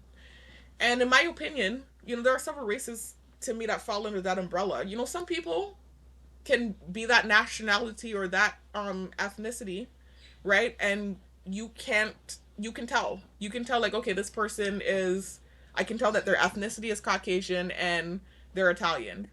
Some Italians, and a lot of them actually, to me, they look like some of them could pass for Hispanic, in my opinion. I don't know if that's just a me thing or, if other people feel that way. I've seen several Italian guys where I would have thought they might have been Hispanic. Same thing with Hispanic guys. Like, it's a mixed up thing because even in that nationality, they are mixed up. Italians, they do have a lot of different stuff in their background. It's the same thing with Hispanic people. The Hispanic race was started off of mixing. It was a bunch of biracials mixing together and then they kind of created a race. It was like a mix up type thing there with Hispanics, how the Hispanic race got started. So that's what it is. Everybody's mixed up, really. Even if you are African American, you are mixed up. If you do the ancestry.com thing, I guarantee you're gonna find stuff in your background. Whether it's close or far, you're gonna find something. I'm telling you. Everybody has stuff in them. Anyway, so nonetheless I didn't know what he was. To me, I would have described him as racially ambiguous. To this day I still would. Now that I even now that I know what he is, I still would describe him as racially ambiguous. But anyway, he was there all of a sudden. I hadn't seen him. I've been there for about 2 weeks working out in the morning and hadn't seen him at all. All of a sudden, I see him there this morning. He's working out. Mind you, him and I had had some brief conversations before too. Not as much as the other guy, but like once or twice him and I had had a conversation and he had even helped me when the barbell was about to crush me. This was when I had started going heavier. Remember I told you I had had the conversation with the main guy. I explained to you why I call him the main guy. The one that had asked me to go on a hike and stuff. And I remember when I started to do more, I was trying to do more because of what he told me about the legs, being able to take more, and I'm just not doing enough even though I think I am. I started doing more reps. I started trying to go heavier, etc., etc. And so I remembered I was trying to go heavier and I was, at that point I was squatting, I think 200 was the heaviest I had gotten to at that point. And I remember I was just going up 10 pounds. But 200 felt heavy to me. This was before I had gained all the weight I gain now. The more weight you gain, especially if you're working out consistently and stuff, the stronger you're going to get. Guys will even tell you this, females, anybody that's into the bodybuilding world, even if you've been doing the shit for years, if you go on a cut, you lose some strength. You lose some strength because you're losing some mass. And so that cushion, even if it's just, like I said, cushioned with fat and muscle, that cushioning helps. Cushion for the pushing, that saying? I know that's a perverted saying. They've taken it and warped it into a perverted thing, but I feel like that could have been created for weightlifting because literally you have the cushion for the pushing. When you have more meat and more weight on you and more mass, you're stronger. So anyways, I was 20 pounds lighter back then. I was in the 170s. Y'all know I'm in the 190s now. That's largely why I'm stronger too. Obviously, it's conditioning, consistency, but also weight and muscle mass has accumulated. Anyway, so at the time I was lighter. And I was just trying to go heavier. And I think the heaviest I had gone was 200. And so I went up to 210, just 10 pounds, and I could handle this. Even though my legs were wobbling at 200, trying to get ass to grass at 200. I was like, I'm doing it easy now. I'm doing it for several reps. I feel like I could go up 10 pounds. And I tried to go up too quick. And at this time, I wasn't utilizing the safety bars. Like, thank the Most High, it was just already in there. In the Smith, somebody had it set up in there, but they had it real low. I wasn't even taking into account or consideration the safety bars. I don't know what I was thinking. And so I remember I tried to squat, the 210, just simply 10 pounds that went up. And I went, like, I couldn't get back up out of the squat. And the thing started to crush down on me. Like, it was literally pushing down my upper body. It was pushing me down and mushing me to the floor. And if those safety bars hadn't been there, even though they were too low, so I did get mushed like a pretzel, they still were able to kind of brace the bar a little bit so it didn't crush me all the way down. I probably would have been in the ER, God forbid, if it hadn't been for the safety bars being there. But the guy saw, the Italian guy, and he was in the area training somebody. And he saw what was going on. He hopped up real quick and he helped lift the thing up off of me, right? He got it up off of me and he asked me if I was okay. And he even helped me to complete the squat. Just a real personal trainer, similar to the other guy. So that was the experience I had with him. I had that one experience with him. And there was another time where he had came up to me and he told me, yo, I see what you're doing every week. And I just want to tell you you're doing a good job. This was before I even got to the 200 pounds. I was at, I think, 140 or 150. I was just going up gradually. And I think I was at 140 or 150 one night. And he came over and he said, hey, he said, I just want to tell you, I see what you're doing. You're doing a good job. I said, thank you. So I had like a couple conversations with him. Nothing major, not many interactions, nowhere near as many as interactions as the other guy. That was what I knew of him. You know, he's a personal trainer. I didn't know what his nationality was. I hadn't had much experience with him. I noticed I'm seeing him this morning, right? And he's doing the workouts. And he's just like, I didn't know if I should say hi or not because he had helped save me. Like I said, with the barbell thing. And so ever since he had helped me, I don't know, it's this weird thing where I just got awkward about the whole interaction. I don't know why. It made me feel awkward, just uncomfortable being around him after he helped me. It's just this weird thing that happens to me. I've said this already. I'm so used to people being nasty to me in the targeting, ever since the targeting has gotten the way that it's gotten, that when people do simple, regular, everyday stuff, I just feel basity about it and I don't know how to interact with the person moving forward. It's just this weird thing now with me. So I just used to kind of feel awkward around him after that, but it wasn't a big deal. And then shortly after, anyways, I ended up going in the morning time, so I wasn't seeing him anyway. So anyway, I saw him and he was over there going ham, like really working out, going ham. I had never seen him work out before, and he was being very loud. He was doing the thing that some of these guys do when they're trying to antagonize me, where they're making these loud noises while they're working out. And I explained in my prior videos why this became a tactic. It was literally something I said in a video last year about I'm going so heavy now, when I was talking about going heavier and stuff, that when I'm trying to push up the weight, I even hear myself making noises that I can't control, like, because it's so heavy or whatever stupid shit I said in the video. And so eventually when they did start using tactics on me in there, that was one of the things they would do sometimes, like making those stupid loud noises while they're lifting the weights just to antagonize me and get my attention in a negative way. But it's not something they do all the time. It's like off and on. They still do it now, off and on. And I just ignore it. It's just so stupid and dumb. But anyway, so it's not really a big deal to me. They've done worse things at this point since things have gotten bad in there. So the little noises, that's to me, that's like silly. I don't care. But anyway, he was doing that, so I'm just like, wait a minute. And he looked angry too. So it's like, and I had never seen him in there before at that time. So it's like, wait a minute. He's here now. He's looking angry. He's making all these noises and stuff. I'm like, is it because of the video that I played yesterday? Like I was just thinking in my head, what's causing it? Because it was obvious that that's what he's doing, the noise thing. So it's like, is it because of the video that I played yesterday with Grandpa? Like I automatically thought about the things I talked about, and I do remember that I was mentioning the offensive Hebrew Israelite propaganda I shared in my car. So I made a video about it. I made a video about it when I went home, talking about the fact that I think I had pissed off somebody in the gym, somebody that had helped me. And I was like, I think it's the video that I played. I think maybe the way that I worded things was offensive. I don't know. Just rehashing some of that offensive content I shared.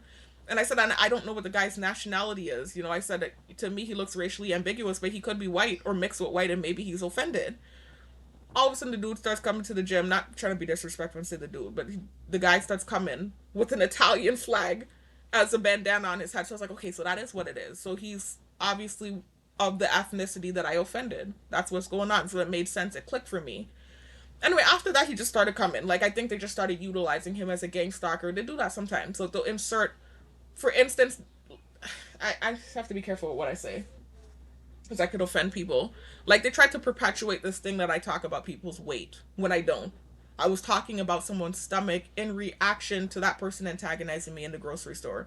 I talked about this in prior videos, y'all. It was one time that I talked about, weight at all. And it wasn't me calling the person overweight because the person was actually skinny. They just had a big belly. But I was just looking for anything. You're antagonizing me. That's how it works. You have a reaction. You say an insult about a person. Whatever it is, you can see that you can try to bully them back about. And then someone who's staring at you, everybody's staring with critical, judgmental eyes, that the thing applies to, like, hey, I got a big belly too. That bitch, I don't like her. Like, that's just how the thing works. Not taking into consideration, well, she's being harassed and stalked by all these people, bullied by all these people. This person was antagonizing her. She had a reaction and said something offensive about the person. It applies to me, but she's not insulting me. It's just a reaction.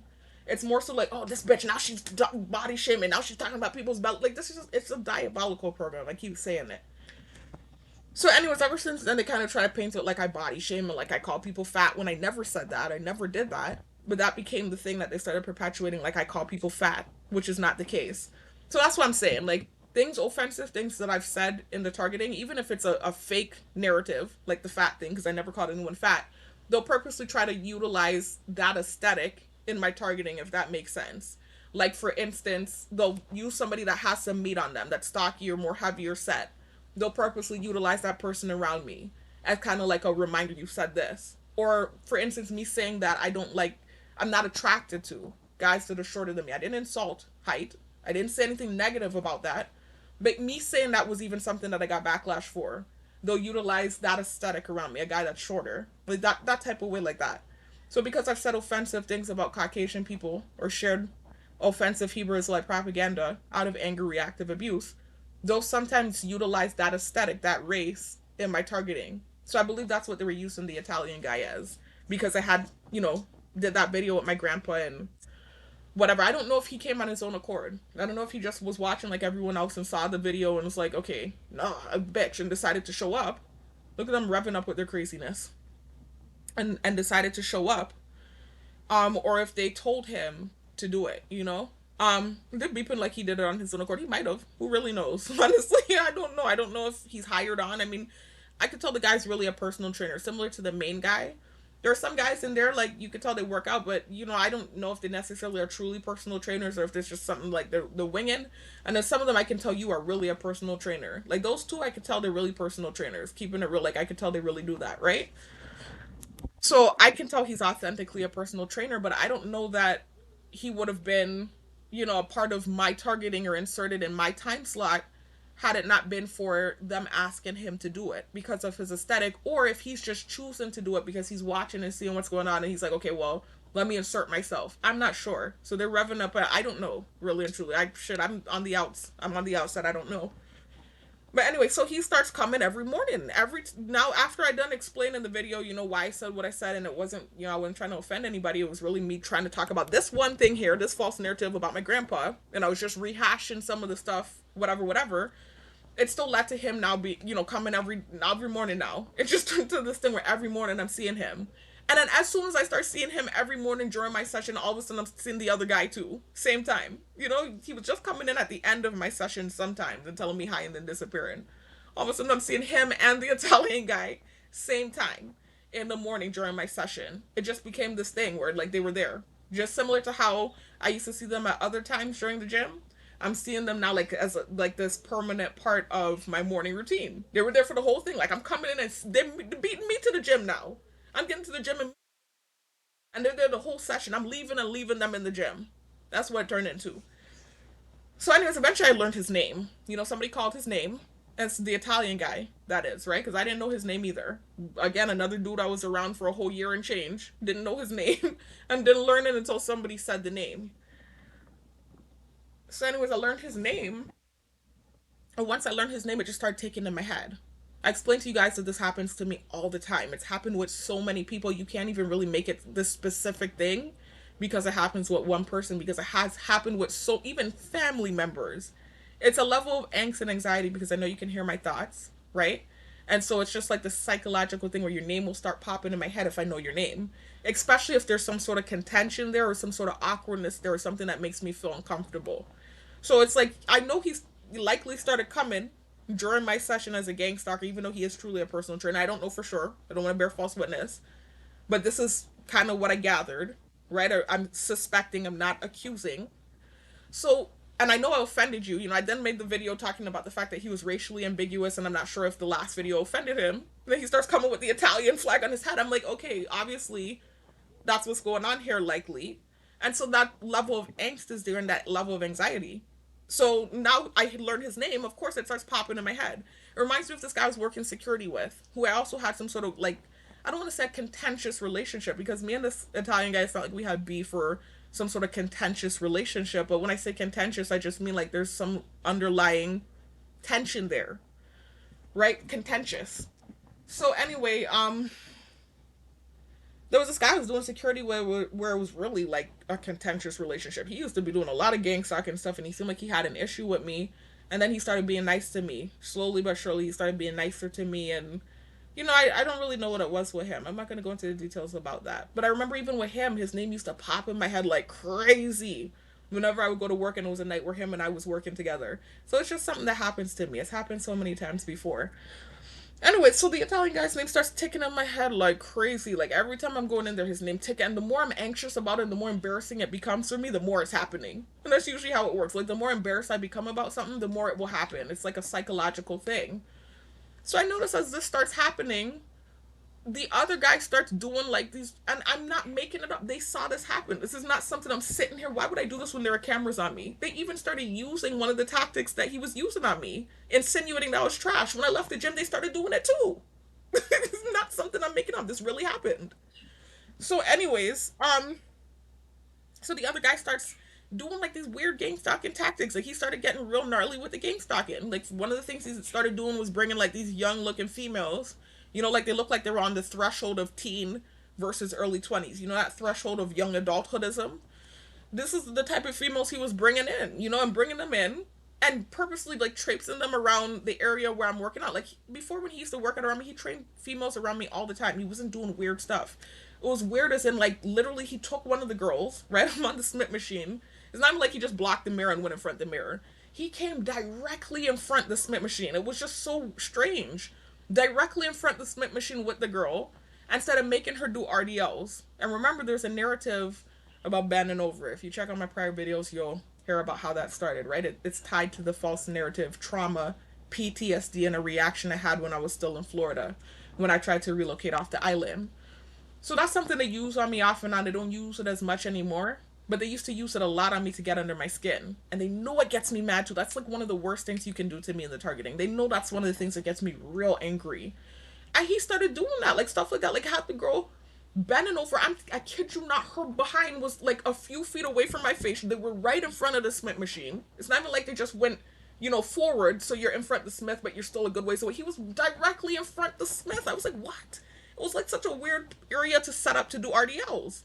And had the girl doing RDLs, and I'm squatting down, and she's bending over, and my face is eye level with her business, with her privates. It was so vulgar and weird to me. Like, why is he doing this? I just thought it was weird. Other stuff too, just little petty stuff that I noticed he was doing. I was like, what is this issue? So I noticed, I'm at the garbage now. I'm under the AC. This is something I do all the time, right? I'll do my squats and I start feeling out of breath. This has been happening to me. And I just recently learned that it's something with the vagus nerve, pressure going on the vagus nerve. That's why a lot of people, when they're squatting or they're doing RDLs or deadlifts super heavy, they might pass out if you're not doing the proper breathing techniques and stuff. Even if you're doing the proper breathing techniques, you could possibly still pass out. You got to be careful. So anyway, sometimes I'll get this out of breath kind of way, and I notice for whatever reason when I go under the AC, I start feeling like I could breathe better again, which is weird because heat is what opens up the blood vessels, not cold. Cold constricts the blood vessels, but for whatever reason, whenever I stand under the AC and I start feeling that kind of way, it just makes me feel like I could breathe again. And then I also, drink cayenne pepper water that opens up the blood vessels, whatever. I have my little things that I do. I used to take oregano oil, but I learned, that oregano oil is it's really good for you, but it's also a very strong natural antiseptic and antibacterial, and so you don't want to take that all the time like that. So I kind of tried to lay off that, and I've been drinking water with cayenne pepper in it now, and that's really been helping me. So anyway, I'm going under the AC like I normally do, and the Italian guy was in the vicinity, and his name, as usual, was ticking in my head. I could not help it, and it slipped into my head. And so I'm under the AC breathing, and the name ticked in my head. And then the guy who I called the main guy, he was eating, I think it was mango or fruit, something he was eating.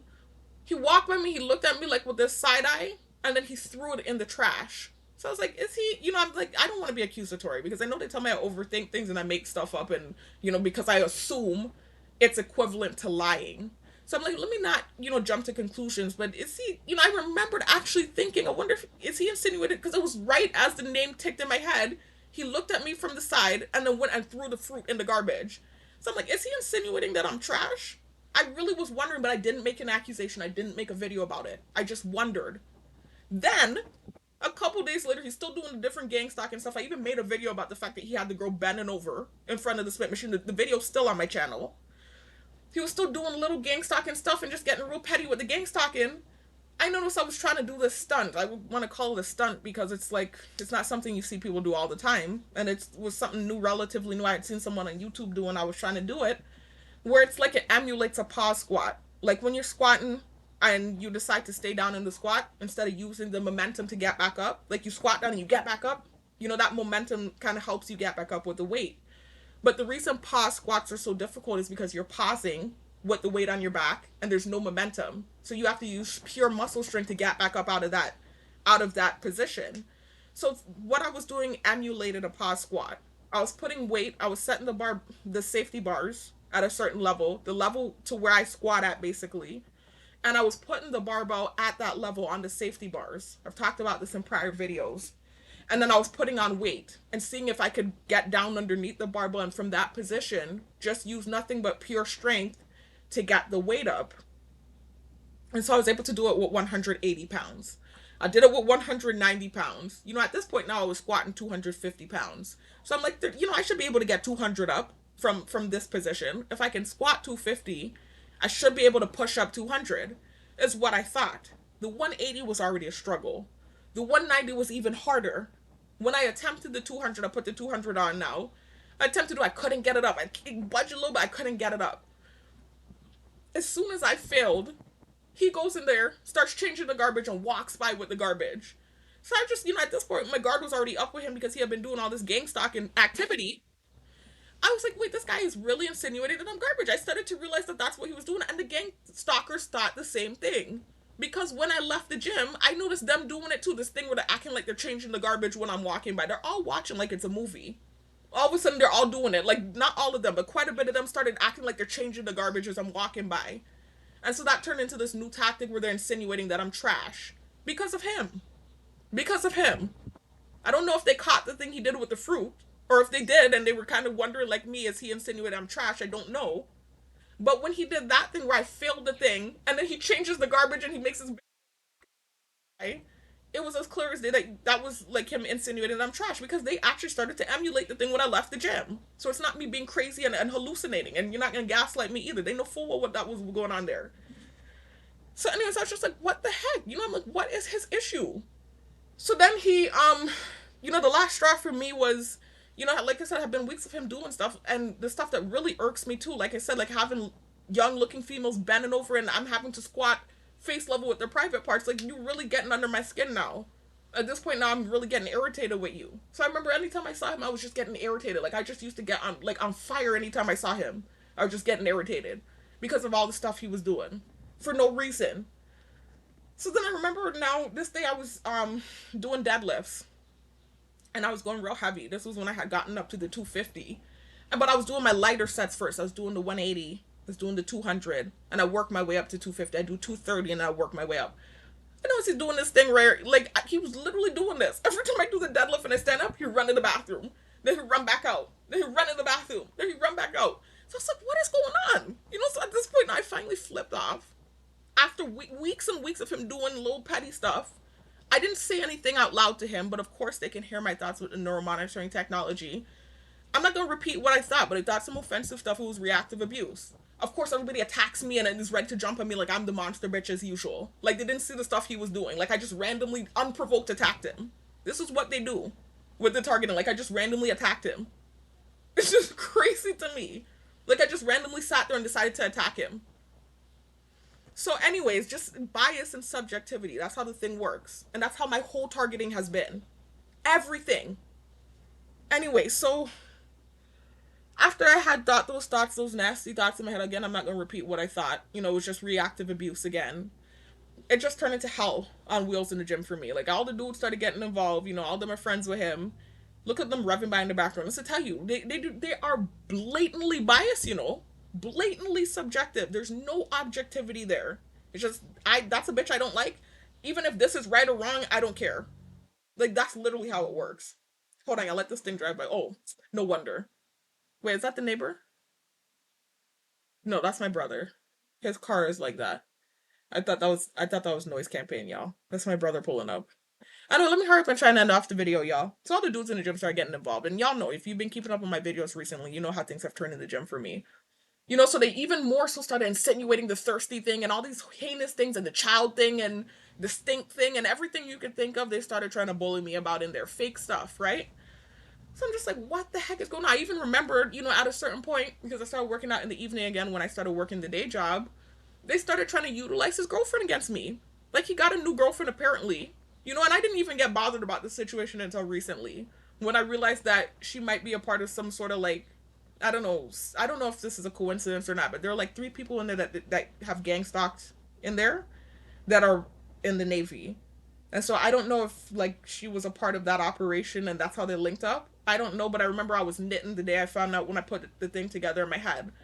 Before finding that out, I was not bothered by this relationship. They tried everything, every which way to rub the thing in my face, and I just wasn't bothered. No disrespect, right? But it's just like I don't care because I didn't like him like that anymore at the point when this relationship had blossomed, and then he had done so much stuff to piss me off too. Even the like that I had for him in a friend way had kind of diminished. Like I didn't even like him as a person anymore because of the stuff he had started doing. So it's just like it wasn't like somebody that I was heart wrench in love with and I had a thing for, and then they have a relationship and I'm like, oh, heartbroken. I think they wanted a certain reaction when they started bringing her around and they didn't get that reaction, and so then they started doing more in the gym. But it started subtly, right? Like I said, I started going in the evening time. I wasn't going in the morning anymore because of the day job. I noticed he came around me sometimes working out with this girl, right? And so I'm just like, I didn't put it together. I just thought he was doing his thing, doing the same personal training thing. Things had gotten weird in there. All the dudes started doing gang stalking stuff on me ever since I insulted him in my head that day and I reactive abuse reacted. He was even still doing stuff too. They were all started doing stuff in there. It's gotten a lot better, to be honest with you. But stuff is still happening. Something happened yesterday. It was very subtle. And again, I didn't want to make an assumption, but then I left the gym and they were actually pushing stuff. So I realized I think it was what I thought. So that's why I'm making this video. So anyways, so I noticed he come around me, everywhere I'm going, he's in the area working out with this girl. I wasn't catching that she was his girlfriend. Of course I didn't put that together. I'm so used to him working out with so many different females around me. To me, this is just someone else he's training, but he's, gang stalking by being in the area nearby. This is what I'm thinking it is. And every time I saw him, I was so irritated. Like every time I saw the guy, I started having this like roll in my eyes. Like he just used to boil my blood. I feel bad to say that, but that's what it turned into because of the stuff he was doing. I just felt like I was attacked unprovoked. So every time I saw him, my blood would boil and I'd start rolling my eyes and being annoyed. Just his presence was annoying me, and I never felt that way about the guy. Never. So, anyways, I noticed that he keep coming around me and working out with this girl, but I'm thinking it's just someone new he's personal training, and it's kind of like a gang stalking thing. He just in the area by me. So I noticed. I think they realized I wasn't catching that this was his girlfriend. So one day now I'm squatting on the Smith machine one evening, and he literally comes and blocks the mirror with the girl now. He kept coming around working out with her, and I think I wasn't catching it. It wasn't blatant enough. So he comes in the mirror now with the girl, blocks the mirror while I'm trying to squat. So I'm like, oh boy, what kind of gang stalking thing is this now? And then he starts doing like kissing faces at her in the mirror. Like they're doing reps together, and then he does this thing where he looks at her and he does kissy faces at her. So I was like, okay, so that's why he keeps bringing this girl around. This must be someone he's dating. I stopped putting it together then.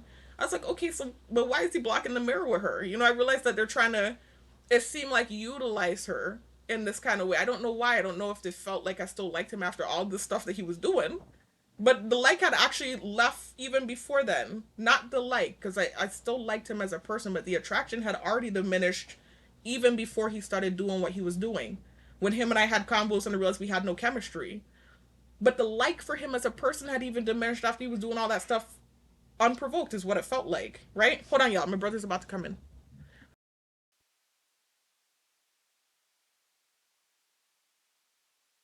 Anyways, y'all. Unfortunately, when I left, the computer went to sleep. So the clip ended. So I'm gonna have to just put the clips together. So this is a new clip, y'all. Continuing where I left off. So I was talking about when they started inserting his girlfriend, right? So anyway, I know I'm on the Smith machine and, I'm doing my squats or whatever. And he brings the girl around. He had already brought her around me a few times. But it wasn't obvious that this was a girlfriend. I just figured this was another person he was training. So I think he felt like he hadn't made it obvious enough. So, so he comes in front of the Smith machine with the girl and is blocking my workout, blocking the mirror, and doing like these reps, dumbbell reps with her, and he starts doing sweet eye at her. he start blowing kisses at her. So that's why I put it together. I was like, okay, so he has a girlfriend now. That's what's going on. This has to be why he kept bringing this girl around me and doing workouts. Like I'm telling you, I'll be on the other side of the gym using the squat machine, the V squat machine. He's coming right next to me on the leg extension machine. I went in the back room. I'm on the adductor machine. He's going to the machine right to the left of me. That machine is in such close proximity to the adductor machine and working on abs with her. So I'm like, I figured it was just gang stalking, like him trying to gang stalk and just doing like training any random person, not realizing that he was trying to insert this girlfriend as some sort of thing. I didn't catch. I was thinking like that. I just didn't really care. Not in a bitchy way. It was just like I was so over the situation after I felt like he attacked me for no reason with the gang stalking. So I'm just like, this is stupid because it's like things had amped up with the other guys too. Guys I had had conversations with, amicable conversations, were doing gang stalking stuff. Of course they sided with him. That's their friend. And so I was just like, everything was weird in there. Everything turned strange in there. So, anyways, I think he, like I said, didn't feel like I was catching it. So he went one of these nights in front of the machine with the girl in the mirror and was blowing kisses at her and stuff. And he finally moved. I was like, oh, okay. That's why he keeps bringing this girl around me. I was like, what the heck? Right? I just thought it was funny, not in a disrespectful way. Just more so like, okay, he's obviously offended by whatever it is I said or whatever. This is the lick back. Okay, cool. I'm thinking the thing will be done. I didn't know they're going to keep carrying the thing on it, carrying the thing on it. It was like similar to the targeting, similar to me sending the text where it's just like the thing's not ending. It's like you started with me first. I could see if I randomly attacked him, like I had done something, and then he started doing that stuff to me, and then I randomly attacked him, and then now they're doing this thing and carrying it on and carrying it on. Then I'd be like, okay, that's you, that's your bad. He started with me first for something that it felt like something that was out of my control. It felt like it was the name tick thing because I was when I started. I don't know what else would have caused it. That's what it felt like, right? So I'm just like, you started with me first, and you were doing some really heinous gang stalking stuff too. I could see if it was just a little petty stuff like insinuating I'm trash. That's bad enough, especially since the gang stalkers started utilizing it. That really irked me. But the whole having the girl, that was just, to me, that was the worst part. Like having the girl come and bend over in front of right in front of the Smith machine, and I'm squatting eye level with this girl's private parts. Like that to me was the worst part. Like that was where I really just started to like have this real disdain towards him, and that's bad to say, but that was when I really, like, every time I know he noticed it. Every time I saw him, I was rolling my eyes, man. Like my eyes couldn't have rolled back further. I was so annoyed with him. So, anyways, so after he'd done insert her, I think my reaction wasn't what they were looking for. I think is what it is. Because then they took it a step further. I think they wanted to see me look bothered or, hurt or upset when really, obviously, I was already over the situation after all the stuff he was doing. Even before that, like I said, I didn't have an issue with him, but I already realized, the attraction wasn't there anymore because of the chemistry. Physically, it's still my type, I'm not gonna lie. But the chemistry wasn't there. But then all that stuff he did, I really didn't even like him as a person. Like, you turn ugly to me when you start doing, I guess that's how they feel about me. They've hinted that with the technology that your personality can make you ugly. That's how I felt about him. Like, his personality just made him start looking real to me. Like, I was just so annoyed with him. And it wasn't his personality, it was what he did. So, of course, they're gonna gaslight and rev in the back now. Anyway, so whatever with the gaslighting. Anyway, so that's how I felt about him. So him bringing a girlfriend around didn't bother me. It was more so just like, okay, you got the lick now. I realize you have a girlfriend. Woohoo! All right, let's go back to normal now. You win. That wasn't good enough. They start doing more stuff because I guess I didn't have a reaction to the girlfriend. I remember there was this day now. This was the coup de grace where I finally made a video about the situation because they kept bringing the girl around. Then he blocked the mirror and was doing the thing with her, blowing the kissy faces and stuff. I still didn't make a video. It was this night here where his friends were insulting me and trying to like compare me to the girl, purposely trying to get in my head, because they felt like they weren't getting a reaction out of me. I don't mean to laugh at it, y'all. I'm just like, I cannot make this shit up. My life is a movie. This is like some love and hip hop shit that I didn't sign up for. Literally. And of course, the gang stalkers are.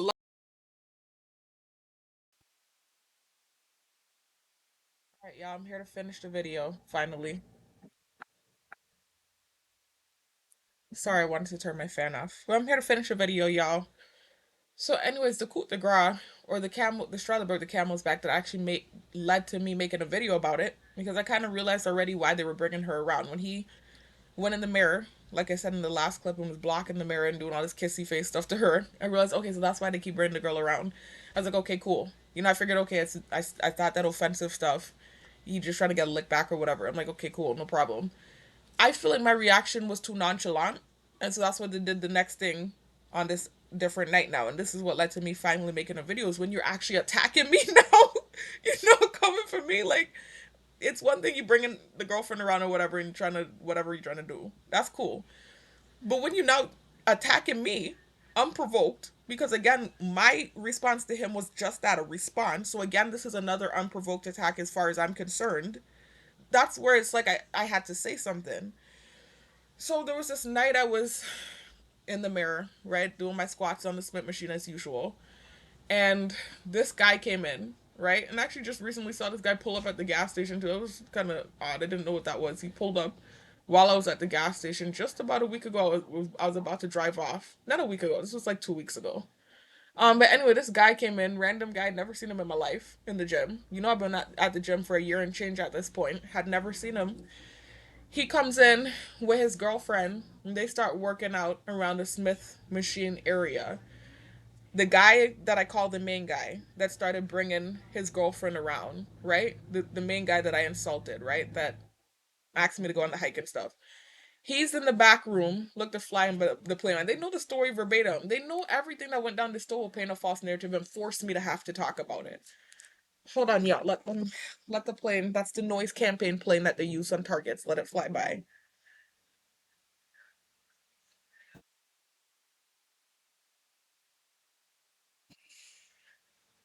I don't even know if the video's picking up on it, y'all. But because I'm recording on my computer, I just don't want the noise interference. I feel like the audio is already going to be lower than my typical videos. My phone is messed up right now, y'all. The audio on the phone doesn't work, so I'm having to do it on the computer, and I'm not dressed right now. I look a mess right now, so that's why the camera's covered.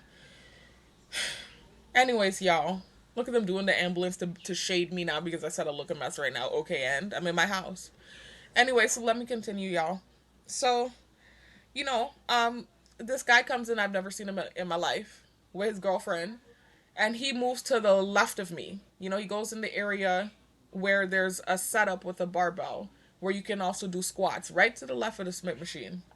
So I'm doing my squats. I notice he keeps looking at me and pinching his nose. You know, something a lot of them started doing in there. Remember, I told you bullying started after the thing with the main guy happened. A lot of them started doing stuff. And one of the things the main guy was doing was bringing his girlfriend around. He wasn't really, oddly enough, pinching his nose or anything. His main form of gang stalking was bringing his girlfriend around or grabbing bottles of water and sipping water. That was his main tactic. All the other dudes doing all kinds of stuff for the dude, riding hard in the paint for him, you know, painting their nose, trying to pretend like I stink, all kinds of stuff. Just doing all kinds of stuff, right? So anyway, this guy keep pinching his nose and looking at me and pinching his nose. So, you know, of course, this was back when I was still having reactions. This was before I had stopped myself from having these nasty reactions to abuse, right? So at this point, I was still reactionary. I was still working the day job too, so I hadn't had that pulled away from me because several of the workers in there hinted to me that that was largely what caused what happened was these reactions I was having outside of work and me being a bitch basically. That was hinted to me by several coworkers. Anyway, so nonetheless, this was before I was controlling my reactions. I was just popping off at everyone because I felt like it was unfair. I felt like he had done stuff to me first. I reacted one reaction, said some nasty stuff in my head, and they all, it felt like, started attacking me. And that felt like that's what really started happening. Like major gang stalking. And so I was just going off on anybody. Anybody could get it back then. Like I was just thinking nasty stuff about anyone that was doing gang stalking stuff. Like it was just like eye for an eye type of thing. Not to use of all terms for me to use. Anyway, I was just, you know, blow for blow, going back at it with them. And how I would do it was, you know, with the neuromonitoring monitoring technology, they can hear your thoughts. So I would just think nasty thoughts about whoever was gang stalking. Like you pinching your nose and pretending like I stink, I'm gonna go in on you. Or you sipping water acting like I'm thirsty when you know that's bullshit, I'm gonna go in and on you. So those became the main tactics with the guys around, just doing petty stuff like that. And the main guy, his tactic was bringing his girlfriend around, right? So anyways, he's, like I said, was in the back room with two other dudes, right? Dudes that had worked out around before. One of the guys I actually had several conversations with. I thought him and I were cool. He even added me on Facebook last year. Anyway, so he was back there with them and the girl. And I'm in the front room on the Smith machine. And then this random dude I never saw before came in with his girlfriend. Obviously friends with the guy, right? He starts, like I said, he moved to the station right to the left of me where you could do squats, another area where you could do squats, just looking at me and pinching his nose, looking at me and pinching his nose. So I remember I started going in on the dude in my head. Whatever I was saying, you know, just insulting him. I wasn't really insulting his looks as much as I was insulting the weight he was pushing, because he was doing overhead presses and he didn't have much weight on the bar, which ain't a big deal. I'm not into shaming what you're doing on the barbell. First of all, if you really are into working out, you'll know that you don't always have to go heavy to get results or to get a good workout. In fact, you should mix the workouts. You should go heavy and then sometimes do moderate weight and sometimes even do light weight and do a bunch of reps, rep it out, and you can tear the muscle that way. So I know that. But the point is, he was doing stupidness. And so I started going in on him because he literally had it look like two 10-pound weights on the barbell. So I'm like, what kind of lightweight shit is this? And you go in there and pinching your nose and you're barely even pushing any weight. So, the competitive part of me started coming out. I'm like one of those real sportsy type of girls, like an athlete, So if I'm a shit talk you, I'm a shit talk you like how an athlete would. And so I just started, going in on him about the fact that he was barely pushing anything. So his girlfriend standing to the side, she wasn't really getting involved. I'm sure she's hearing my thoughts. Remember, they can hear my thoughts in real time. This is some real sci-fi shit. The links in the description box, links validating the existence of this technology, y'all, and the existence of this program. If you've experienced it, then I'm telling the truth. But those of you that, might come across this video by accident and start looking into targeted individual and the phenomenon that is, and you've never experienced it, this is going to sound like somebody that's schizo or crazy talking crazy shit. If I were to come across this type of video, right, prior to actually experiencing the thing and learning about the technology and stuff and its existence, I would have thought this person was batshit crazy. But this stuff really exists, and everyone around me knows it too. Like, my targeting, it's a blessing that it's this viral, because I'm not gaslit into thinking I'm crazy. I am to a certain extent, but not in that way. They're very open about the fact that this technology and these tactics are being used on me. Remember, I have a unique targeting case. There are some targets where it's low key, their targeting. It's not as viral. So you only have a certain amount of people involved, and they're trying to tell other people and nobody's believing them, the things that they're experiencing. And they're getting gaslit into feeling like they're schizo and they're crazy and they're this and they're that. I get gaslit like crazy too. I just was talking about it in the beginning of the video, but not in that way. Thank the Most High. So anyway, they're very open about the fact that they can hear my thoughts too. Sometimes they even forget to pretend like they're not hearing it. Anyway, so um I start just, going in and shit talking the dude about the fact he was barely pushing any weight. So I start squatting heavy, and I start showing off, because I was really doing those squats. I've been squatting 250 for months now. And I, do a lot of reps. I do 50 reps on the Smith machine, and then I do 50 reps on the V squat machine. So I'm doing 100 weighted squats in total, and I'm not going light either. So I go up gradually. So it's not a drop set. It's like the opposite of a drop set, where I keep adding on weight and adding on, going heavier. So I had started getting to the heavier, right? I was getting to the end of my sets. And every time I get heavier, I go 200. And I'll go 250. So when I got to the 250, the dude got so annoyed with me.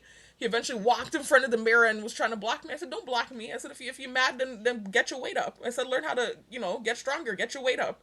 I said, you come around pinching your nose, you can barely push anything. I said, get your weight up. Whatever dumb shit I was saying in my head.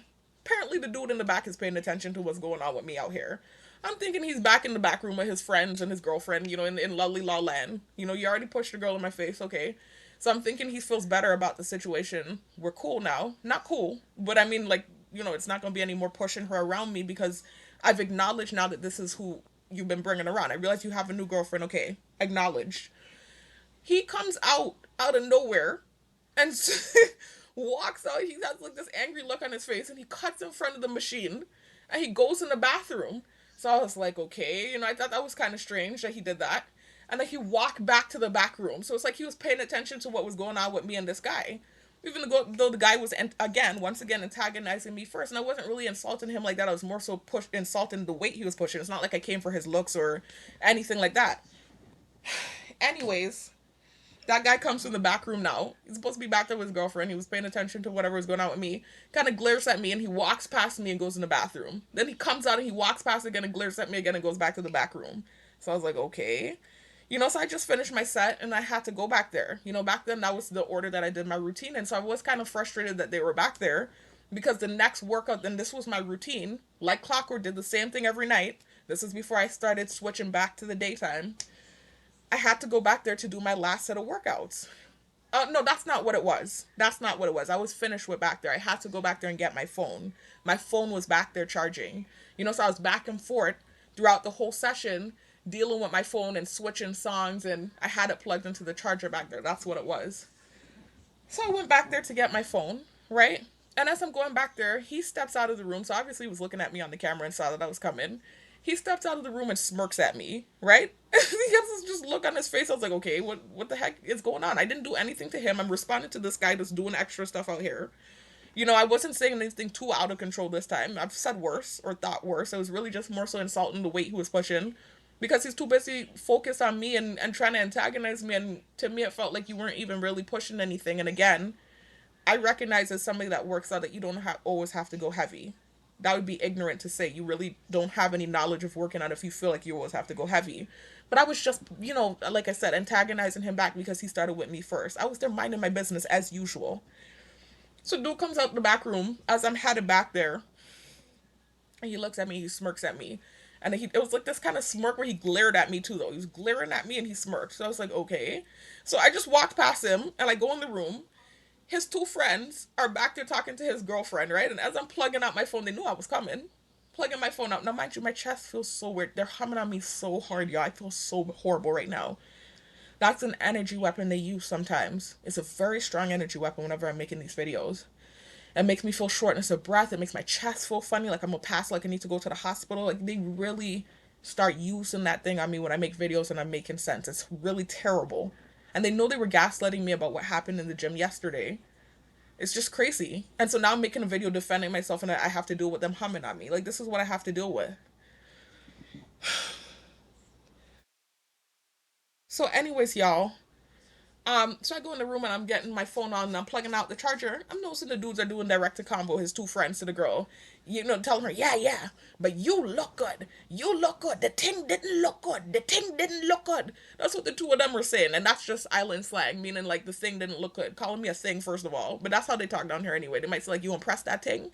And if somebody said you gonna press that thing, that means like you gonna roll on that girl. So it's island slang.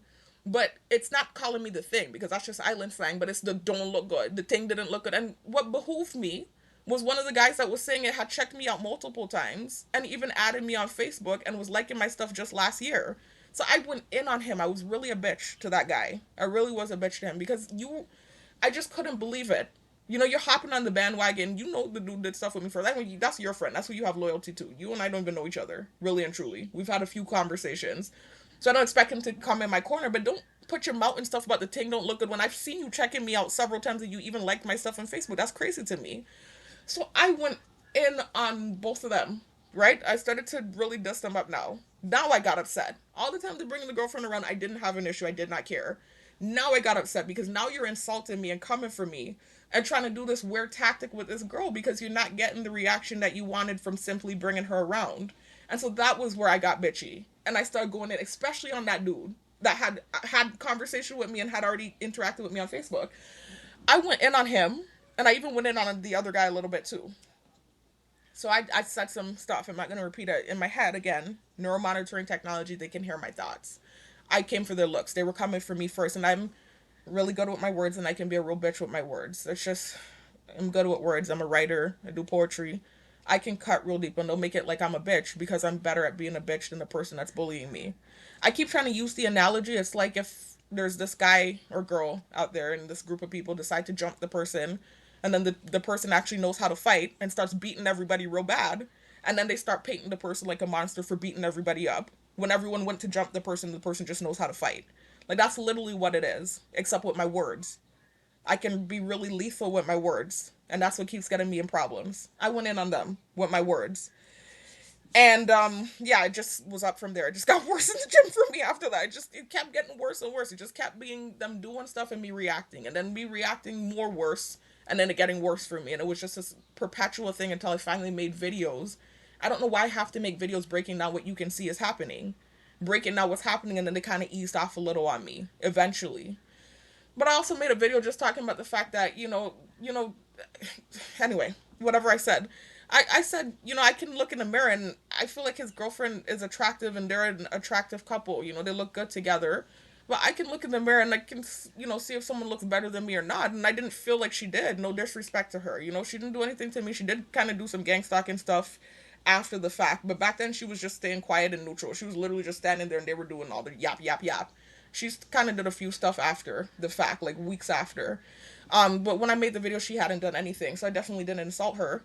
I even complimented the girl. I said she's body goals. I was saying I can see she works out, he works out, their body goals. I'm thinking, okay, if I compliment, and I don't come for them and I compliment and show that I'm coming in an amicable manner, I'm over the situation, you started it anyway. It's gonna stop. They still continue and they just couldn't let the thing go.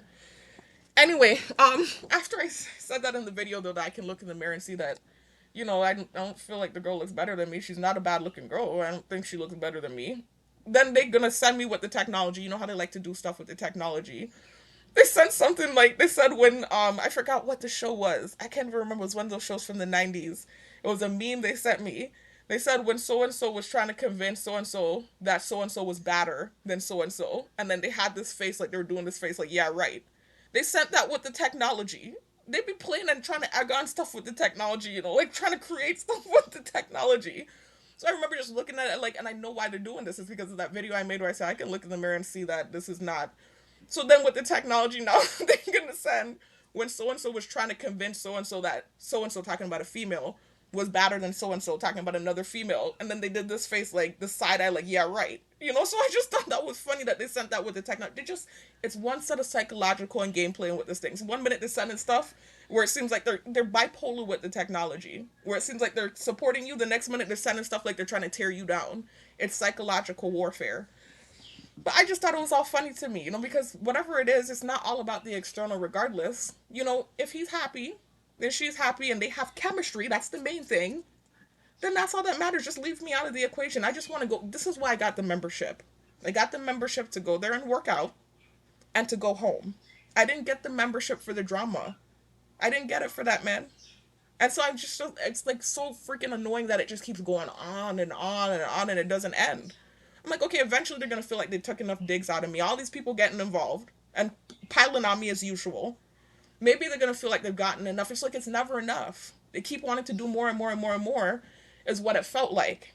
So they eased off a lot since then. I'm not going to lie. They have eased off a lot since then. They really have. I'm only bringing it up now because something happened yesterday. They really have. There are still things that happen in there. Still. They still have not stopped completely. But it's a lot better than what it was. It was real bad. Anyway, anyways, forgot what I was gonna say now. So yesterday now, this is weeks after those things I just talked about. If you check out my videos, you'll see when I made the videos talking about the same stuff I just talked about in this video. This is weeks after now. I want to venture to even say a month or two after now, right? Things are still happening in there, but not so much involving him. It's more so the people writing for him in there. There was one thing that happened with him. I didn't even make a video about it. That's how over the situation I am. Where I noticed something happened, I just didn't make a video about it. Now I'm talking about it. This was like maybe 3 weeks ago. Where he came in during my session. He hasn't really been coming during my session anymore. He kind of laid off ever since this thing kind of happened. I noticed I wasn't seeing him as much anymore. He was coming in all the time during my session still. But then this thing happened where I have this song for Angie Stone on my playlist. I have so many songs for Angie Stone on my playlist, by the way. Y'all know, what happened with Angie Stone, I want to say. If you know, you know, right? Look it up. It was trending and going viral. I'm a big fan of Angie Stone. I grew up listening to her. It's like nostalgia hearing her. My mom used to listen to all that type of music, like neo soul. That's why I like the kind of music I like. She was listening to Maxwell. She was listening to Lauryn Hill. She was listening to Erykah Badu, Joe Scott, people like that. So that's the type of music I like. Angie Stone. A lot of people now listening and running her music because the thing trend. It was trending what happened with her because it was like this conspiracy theory. So I think a lot of people that might not have even been familiar with her music learned about her music, started listening. I am familiar with the music. I've known Angie Stone. It's funny, it's such a coincidence before the thing happened where I was just looking up her song No More Rain in This Cloud. I was recently just going to download that on my playlist and I couldn't find a download for it. And then shortly after the thing with her happened. But I've been in, I knew her music before this thing was going viral and before other people were hopping onto her music. So then I put a few, because of the thing happening, her songs are trending now. I put quite a few of her songs in my playlist. It wasn't a dab at anybody. It wasn't a shot at anybody. This is why at this point now I go to the gym and I listen to beats. I don't listen to songs with words in it. I put beats on. I don't even listen to music with words on it anymore. Because everything I'm listening to, that's the other thing that has me on eggshells. They're making stuff out of it and they're feeling like it's a shot at them or like if I stop doing a rep at a certain part where the song said something, it's like I took a shot. It's just like, oh my God, I felt so uncomfortable trying to just work out, man. I eventually now downloaded this freaking, like I said, hour-long compilation of lo-fi beats, these dope-ass beats with no words. So I'm like, there's no way anything can be created from this.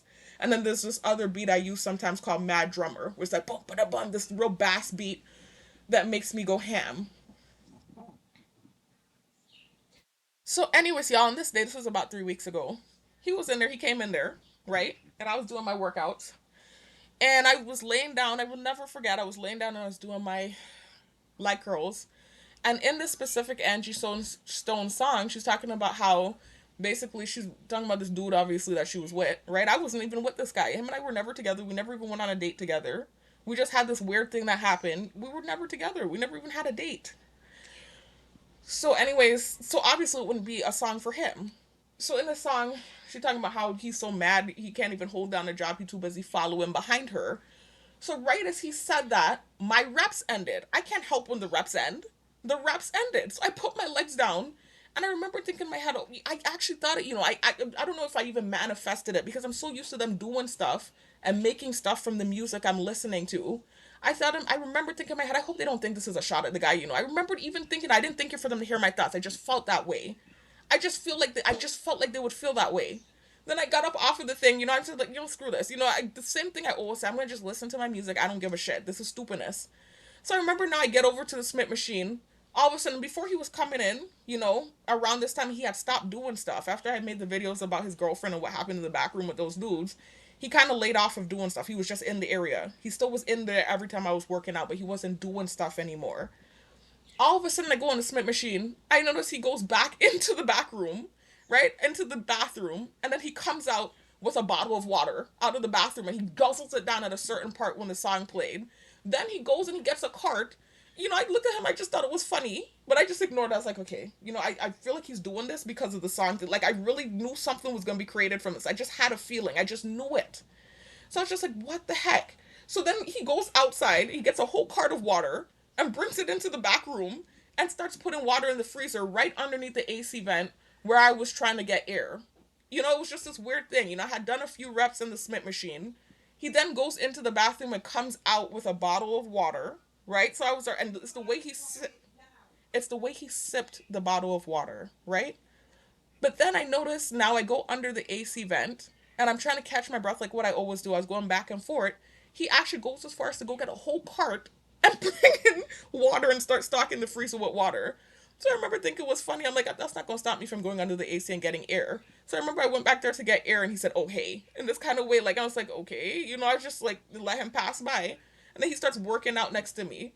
It was just a weird thing. I was just like, what the heck is going on? I was like, this is not for him. I wasn't playing this for him. I had this on my playlist. I've been playing a bunch of songs. So I purposely then started doing the reps at that point. I purposely started doing my squats at that point. I would stop the set, and every time it would say too busy following behind me, I would purposely start doing the squats at that point. I purposely started doing it. And so it was just this weird thing with that day, and then after that, I just noticed, like, after that, his girlfriend started coming at the time I was working out. It was this weird thing all of a sudden where I just started noticing the girlfriend coming at the time that I'm coming, working out. It happened like a couple times she came. And then there was even this part in my song, again, I'm ignoring her. I was like, I'm not gonna, it's just kind of obvious that this is what's going on. It's happened right after that incident. I was like, let me just ignore the situation, whatever. I'm doing my squats and there was this part in my song that said something about leave. I can't remember what it said. Or, I can't remember. It was one of my songs. It was saying something about leave. Why don't you, something about leave. I can't remember exactly what it was in one of my songs. And then she stood up behind the mirror and just stared at me in the mirror while I was doing my squats in the Smith machine. So I'm like, I must leave? I'm not going to stop doing my workouts because he's having an issue still with something that he started. Like, that's how I felt about it. But of course I didn't make a video about it. I'm like, I'm not going to if I keep making videos, this thing is never going to end. It's going to keep going on. And it seems like even when I don't make videos and I just stay quiet and do my workout and mind my business, stuff is still happening. So I'm like, I'm not going to I didn't make a video about the thing, This happened about 3 weeks ago. He was wearing the little yellow suit that he likes to wear sometimes, that they like to wear the yellow in, to copy. So anyways, I didn't make a video about it. Now fast forward to now. After that, I stopped seeing him, by the way. I completely stopped seeing the guy. He stopped him. I have not been seeing him during my workouts after that. I was like, okay, the most for that misunderstanding, because it feels less awkward. Not that I have an issue with him, I don't. I've already like gotten past it from long, the situation, but now because of everything and all the trauma I'm dealing with from everyone hopping on the bandwagon of what happened with him, I feel so traumatized whenever I see him now. I be feeling traumatized. So it's horrible that that's where it's at now. I be feeling traumatized. So anyways, when I stopped seeing him, I was kind of relieved, to be honest with you, because that's a less it takes away some complexity from the situation to me. You know, his little friends or whatever can do stuff, but whenever he's there, it just feels really awkward for me. I feel like I'm on eggshells and I don't want to I don't want to move the wrong way, I don't want to breathe the wrong way, I don't want to squat the wrong way. Like, I feel on edge. So anyways, now he hasn't been coming. Like I said, I haven't been seeing him. I have not seen the dude in weeks. Haven't seen him in weeks. After that, and I'd stopped seeing his girlfriend too. I have not been seeing them. So yesterday now, I was there a little bit later than I usually am. You know, I got up late, it was raining. It was pouring rain, my car leaks. This is a big long talala something. So I was there about 30 to 40 minutes later than I usually am. I know he does come in the evening time. So it could be that, you know, maybe that extra 30 to 40 minutes led to him coming in. This is what I'm literally training my brain not to think accusatory. I am really trying to do that, right? He coincidentally comes in, right? I'm almost done with my workout, by the way. I said I wasn't going to do as much yesterday because I got there late, and I try not to be there at a certain time because I am trying to avoid him and some other people that come in the evening that, like, you know, do gang stalking stuff.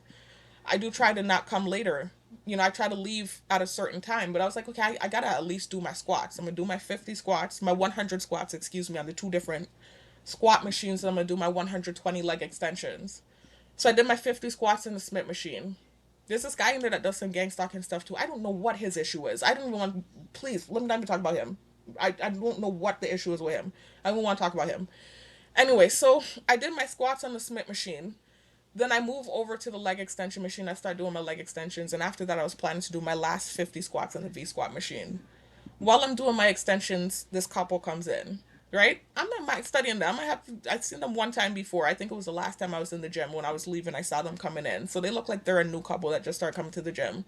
I don't know if they're gang stalkers or not. To me, I think not. If they're coming in when I'm leaving, you know, I would assume they're not gang stalkers. I truly don't know. I really don't. But I wasn't thinking gang stalker. Definitely not. I just a random couple come in. They look like they were involved with each other and they're focused on each other. So I'm doing my leg extensions. They come over to the leg curl machine. Both of them are taking turns on the leg curl machine. I'm minding my business. I'm not studying them. I'm doing my leg curls, you know? So as I'm getting through the leg curls, that same dude that I said kind of like has this issue with me, I don't know what his issue is. He comes over and starts doing some pumps and making the noises while he's doing the pumps. So I'm like, okay, I don't know if he's trying to get attention, because the other day he came in a whole red shirt with an army pants, and I don't know what that guy's issue is. I really don't. He be doing a lot, and I never did anything to the guy. I have made, like, I think one video about him in the past because I did not understand what his issue was or why he was inserting himself in my targeting. Anyway, so he kind of started making noises, but he was, you know, not being too loud with it, so I just ignored him. You know, I'm like, I'm not gonna pay attention to that. Let me just mind my business. So I'm doing my leg extensions and ignoring, right? And the couple's there to the right of me doing their thing. Get through my leg extensions. I start setting up now to do my squats in a V squat machine. Soon as I start setting up the machine, the girl hops in front of the leg extension machine. Now, I'm not saying she was doing that to gang stalk. Not at all. I still wasn't thinking gang stalking. I thought, well, maybe she feels now that I'm off of this machine, she can do leg extensions while her dude is doing the leg curls. Because what they were doing was they were alternating. And he would do leg curls, she would stand up and watch. Then she would do leg curls, he would stand up and watch. So they were alternating. So I think now that I moved off of the leg extension machine, she found another workout she can do in the in-between time. That makes sense. So I wasn't feeling gang stalking still. I wasn't sure if they were gang stalkers. I'm dealing with that all the time. But in my head, I have never seen them before aside from one other time. And they were coming in when I was leaving. So I'm not, my gears aren't up. I'm not thinking gang stalking. I wasn't. Anyway, so she's blocking the machine though where I need to come in and put my weight up. So I stood there politely. I didn't make a face. I didn't roll my eyes. I just stood there politely waiting for her to move, for her to turn around and realize that I'm standing there, because she didn't sit on the leg extension machine. She was kind of hovering over it, I think, telling her boyfriend something. So I was waiting for her politely to finish saying whatever she was saying so I could get in and put my weights there. So her boyfriend looked up and saw me and he said, hey, you know, the girl's there, whatever. And she said, oh, sorry, she moved. I said, no problem. I put my weights on. So anyways, I've already explained this to you all in prior videos. Because of trauma and PTSD, because I don't know who's involved in the targeting from who isn't, I do not like squatting on the V squat machine while somebody is on the leg extension machine.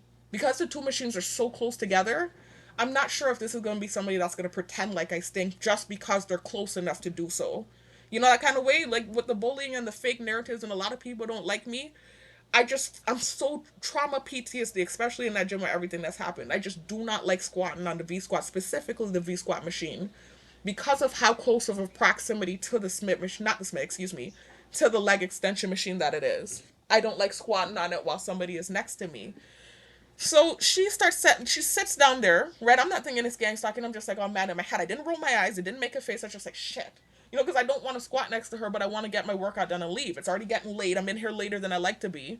You know, like, you know what? Just get through it, Sharifa. Just push through it, whatever. Who cares? It's not a big deal. You know you don't stink. Just do your workout. Who cares, right? My biggest fear is that somebody's just going to pretend like just because they can. And that's my biggest fear. So I was like, you know what? Just get through it. You just have 50 squats to do. Let's go. So I start doing my squats and getting through the reps and getting through the reps. And every time I stop, I'd go over to the corner and catch my breath. And that's what I was doing. She switches and her boyfriend comes on the machine now. I do not feel comfortable squatting on that machine next to a man. It's not that he was gang stalking. He didn't do anything to me. They both didn't do anything that seemed like gang stalking. I didn't make any faces. They were all watching. They know I wasn't disrespectful. I didn't roll my eyes. I didn't do anything of the sort. I am just traumatized, PTSD and trauma. Them throwing water bottles at me and painting this false narrative that I'm thirsty, and just because they're mad about whatever it is that took place with that person. You know, it's just like I'm just so traumatized. I do not want to squat next to them. I don't want to squat next to anybody when they're sitting on that machine because I'm so terrified that somebody's going to pretend like I stink. But specifically a man too, it's not just the element of you pretending like I stink. It's just like the fear of I'm so traumatized. I don't even want to squat that close to a man, you know, with the thirsty narrative. And he has his girlfriend there. I am so traumatized, y'all. I just did not want to squat next to him. He didn't do anything to indicate gang stalking. He wasn't disrespectful. It's a me thing. Trauma and PTSD. So I said, okay, you know what? I had 20 more squats to do. I said, let me go ahead and do some cable kicks. Because I actually didn't do my cable kicks yesterday because I missed the gym on Monday. You know, it was really rainy. I didn't get out to the gym. And so I ended up doing some of my Monday workouts yesterday. Not yesterday, on Tuesday. And so yesterday, it was just this weird thing where the workouts like got missed. I missed several workouts. So I was like, okay, I could do some cable kicks. I didn't get to do my cable kicks. So I was like, you know, I'll just let him do his thing. I'll go do some cable kicks, and then when he gets up, I'll feel comfortable enough to come back here and finish my squats. So I just moved politely. I didn't roll my eyes. I didn't do anything disrespectful. I just politely removed myself. Why is that a big deal? You know, I could see if I was there making faces at him and glaring at him and breathing hard. I didn't do anything like that. I just politely put the thing down and said, okay, you know what? I don't feel comfortable with this. Let me go to the cable kick machine, do my cable kicks. And when he moves, he finishes what he's doing, I'll go back over there. Right? So as I'm doing the cable kicks, all of a sudden I notice the dude come in. I haven't seen him in weeks, right? Again, granted, I was there a little bit later yesterday, about 30 to 40 minutes later than I usually am. And he does, in all fairness, come in the evening time. That's why I didn't automatically think gang stalking. Even though it coincidentally happened just when that thing with the dude happened where I decided, okay, I don't want to squat next to him. I feel awkward or uncomfortable. Let me come over here to the cable kick machine. I feel like they're all watching me all the damn time. Like everything I'm doing. It's like, I just think they're all like watching me all the damn time. So anyway, he comes in coincidentally just then when that moment happens and I hop on the cable kick machine. I still didn't think gang stalking. I just thought to myself, okay, it's later today. This is what I was thinking. That's why he's coming in right now. So he comes in, the dude that likes to do stuff that I don't know why he's inserting himself in the targeting, went and doxed him up, right? He went to the counter, was talking to the owner for a little bit. I can see this. I can't help it. I'm facing the front of the gym, so I can see everything that's going on, you know? But I wasn't looking at him. I was purposely keeping my head straight, but I can still see what's going on. So anyway, I'm doing my cable kicks. He walks out of the door. Then he comes back in with a bottle of water in his hand and comes to the door. So I was like, I wonder if he's doing gang stalking, if he's back to doing gang stalking stuff. I wonder if he's insinuating thirst because of what just happened on the machine with that guy, with me not wanting to squat next to that guy. I did wonder that. But I stopped myself from thinking that way. You know, I was like, maybe it's just a coincidence because I know he does come in the evening time. And I am here a little bit later today. Maybe it's just a coincidence. So still, I didn't automatically think something. But then he walks out with the water, doesn't come back in, and then the same dude that keeps inserting himself in my targeting goes and stands in front of the door and purposely looks down in his phone. Like, it seemed like purposeful. It did. I don't know. I don't want to bear false witness. I really don't want to trigger that guy. He's been doing stuff. I didn't even do anything to him. The last thing I want to do is bear false witness in a video about him to give him an excuse to do stuff. Anyway, he then goes in front of the door and he's looking down at his phone. So it's right in my line of vision. He's directly in front of my line of vision. So I got really uncomfortable. But I continued to just do my cable kicks and act like I didn't see what was going on. So at this point now I am feeling exasperated because I'm wondering, are they really gangsta? Is this what's going on? Is it what I think it is? Anyway, so I remember going back to the machine and kind of just pulling my head down and trying to catch my breath, but feeling exasperated, like, damn, this thing is still happening. They still have not moved on. It's how I was feeling, but again, not wanting to make an assumption because I wasn't sure. So anyway, I just stayed and I'm catching my breath. I hear the dude come behind me, the same one I said I don't know why he inserted himself into my targeting. He's back in the machine making noises again. So I was like, oh boy, I think this is really what I think it is, you know. But let me not make assumptions. I want to go make a video about it, even though I was feeling suspicious about it because I've been through so much with that, right? I was like, let me not make an assumption. There's no way they're watching me that hard that this little moment here happened and they were on it like that. There's no way. I was like, there's no way. I'm like, no way, right? So anyway, I'm leaving the gym now. I am noticing like they are pushing this narrative. Like I'm hearing revving as I'm leaving the gym. You know, everybody's watching what's going on with me. And typically when something really gnarly happens in there, they welcome me with rev campaign as I'm leaving the gym. So that was the first start of me realizing, okay, it might have been what I thought it was. But then I noticed I get home, they're on top of me with the noise campaign. They're doing extra stuff. I'm putting together my workout list. I switched it, up a little bit. And I switched my diet plan up a little bit. So as I'm adjusting things, I had to write 2 bottles of water for my daily diet plan. I like to consume 2 bottles of water a day, make sure I stay hydrated. I notice every time I'm writing 2 bottles of water, they're making noise in the neighborhood. So I'm like, wait a minute, they really are running with what happened. So if they thought the same thing too, then that really is what that moment was. That has to be what that moment was. Even though it was subtle, that's what that was. Them, again, insinuating thirst because I didn't want to squat next to this guy because I have PTSD and trauma from what they've been doing in the gym. Isn't that crazy? So I was like, wait a minute. I know they're not really still pushing this thing and they still haven't moved on from this thing and insinuating thirst with everything they have done to get my attention. I'm like, there's no way. I'm like, there's no freaking way. So I'm just like, wait a minute.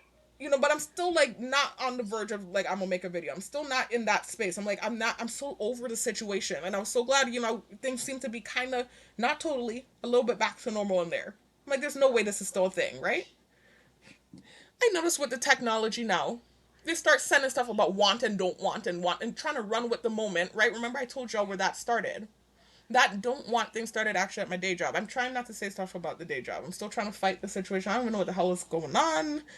I'm trying to be careful. Just certain things I'm not going to say because I don't know what the outcome of that thing will be, right? So I just know it started at the day job. And that's actually around the time when I think the final straw that led to whatever happened to me happened anyways. With this.